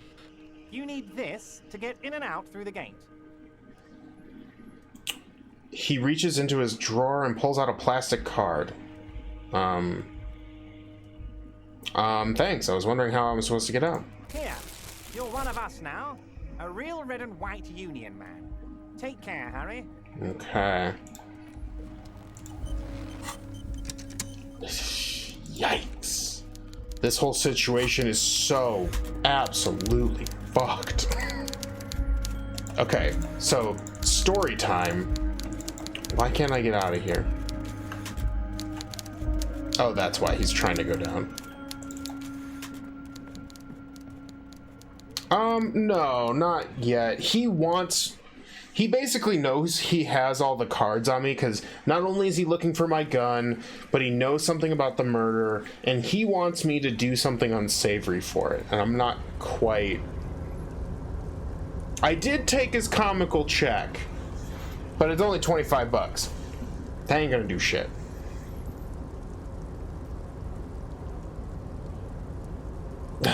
I love that you were so cautious about the white checks, but rolled a red one right away instead of leaving. Yeah, true. That could be a bribe. It could be a bribe. Could be a bribe. But, so the one time I was like playing this on my own, before the final cut, no, it's 100% a bribe. Shh. Specifics. It's only a bribe if I cash it. But, yeah, so the first time I was playing this, I got to this point, and I didn't know I could heal by clicking these little buttons right here. Or I might have been out of supplies, but either way, I died to the painful chair. And I was like, I'll try this again later. And then never ended up never ended up playing it, because I was like, man, I really want to like wait on that, figure out what I'm supposed to do. And then a lot of time passed, and now here we are. So last time did not make it through that conversation. I didn't even get to that part, if I'm being honest. So all right, so the items, we got the giant novelty check, we got a photo of a happy couple, and we got a postcard. We got a white tank top, neat office shades, black monk straps. All right. So maybe at this point, we talk to Joyce.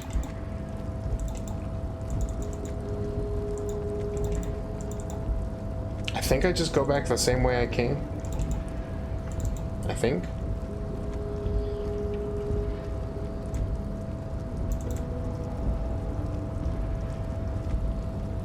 But yeah, we'll see. So obviously this guy is kind of scummy and whatnot. So, and Joyce seems to be kind of like the corporate, like, hey, I'm doing things by the book, but also like I'm also using you. So it's shitty one way, shitty the other way. Find me a union boss that's not scummy. I mean, I don't know anything about union bosses, if I'm being honest. I don't think I've ever even been a part of a union. I don't think.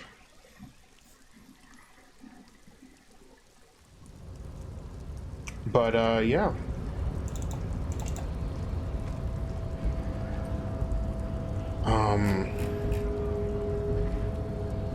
Okay, so now I should be able to... Ooh. That was weird. When we pulled back out, the game got really, like... Got kind of glitchy there.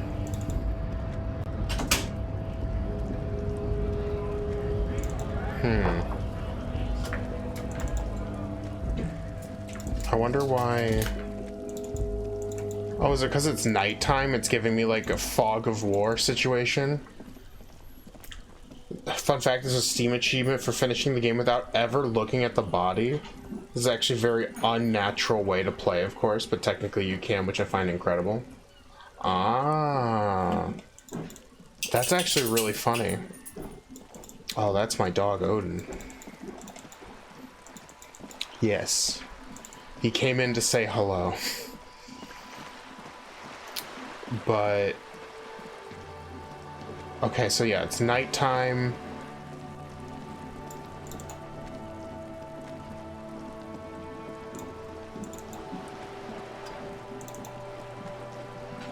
You were part of a public union? That's cool.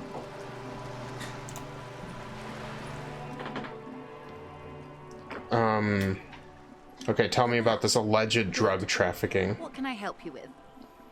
It's quite straightforward. Someone is using Terminal B to smuggle raw ingredients from the Samar and Isola into Revachol with the Union's blessing. Wild Pines has suspected it for years. Ingredients for what, ma'am? Meth and dextroamphetamine, GBL, and various synthetic psychedelics. Honestly, it might be quicker to say what you can't make from the stuff. Oh. Shit, yeah, baby. It's the party pipeline. Why would you want to shut that down? Let me get this straight. The materials come from Samara to Revachol through the terminal? Yes. After they clear the terminal, we lose track. The actual production is taking place at various sites in and around Jamrock Quarter, north of here. Okay. Wild Pine seems to be well apprised of the local drug trade, ma'am. Do you mean to say the Union also produces the product? Sells drugs, I mean? We're in logistics. It's our business to know. And no. As far as the company knows, the Union does not produce it. They transport the ingredients for a cut. Okay. And you want us to investigate? Yes, but you won't get anything out of Evrat and the Dock Workers Union. Still, every chain has its weak link. What do you mean? The lorries. Someone needs to move the ingredients from the harbour into the city. Once they reach Jamrock, they're distributed to a network of local manufacturers, well beyond our grasp. But in transit, they are vulnerable. Oh. Perhaps you've noticed that a number of lorries are tangled in a traffic jam at the roundabout just now. Interview the drivers who are still hanging about. One of them might be waiting for a crucial shipment. She gives you a knowing look. I'll be explicit. If you find this driver, I will share company secrets with you. Interesting, okay. You'll be indebted to her, in a way. But one step ahead of the Union in another. Why didn't you come to the RCM earlier? We did. On more than one occasion. Apparently, there's some sort of inter-precinct disagreement about whose jurisdiction this area falls under. Okay. We know the company has launched its own probe into the Union's alleged involvement. We also know it's come up empty.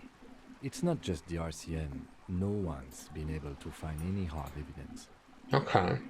Well, here's your chance, officers.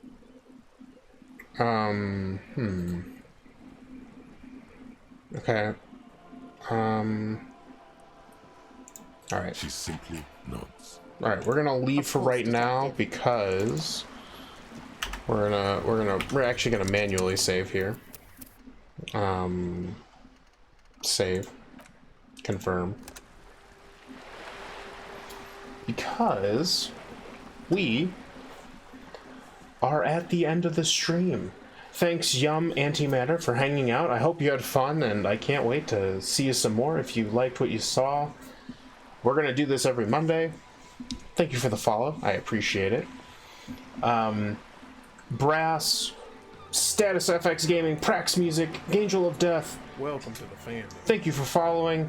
There's the notification. Thank you guys so much for following and the raid. I super appreciate it. I hope you guys had fun.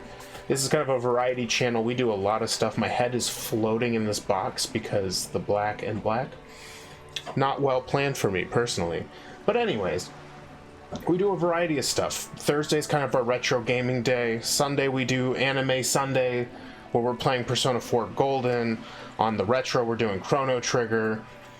And then Monday is just kind of whatever the hell I want to play. So right now, Disco Elysium until Resident Evil 8 comes out. So yeah, I hope you guys enjoyed this. Thank you guys so much for the follow. I hope you all have a lovely Monday night. You're all super cute. And until next time, keep it super nerdy. Bye.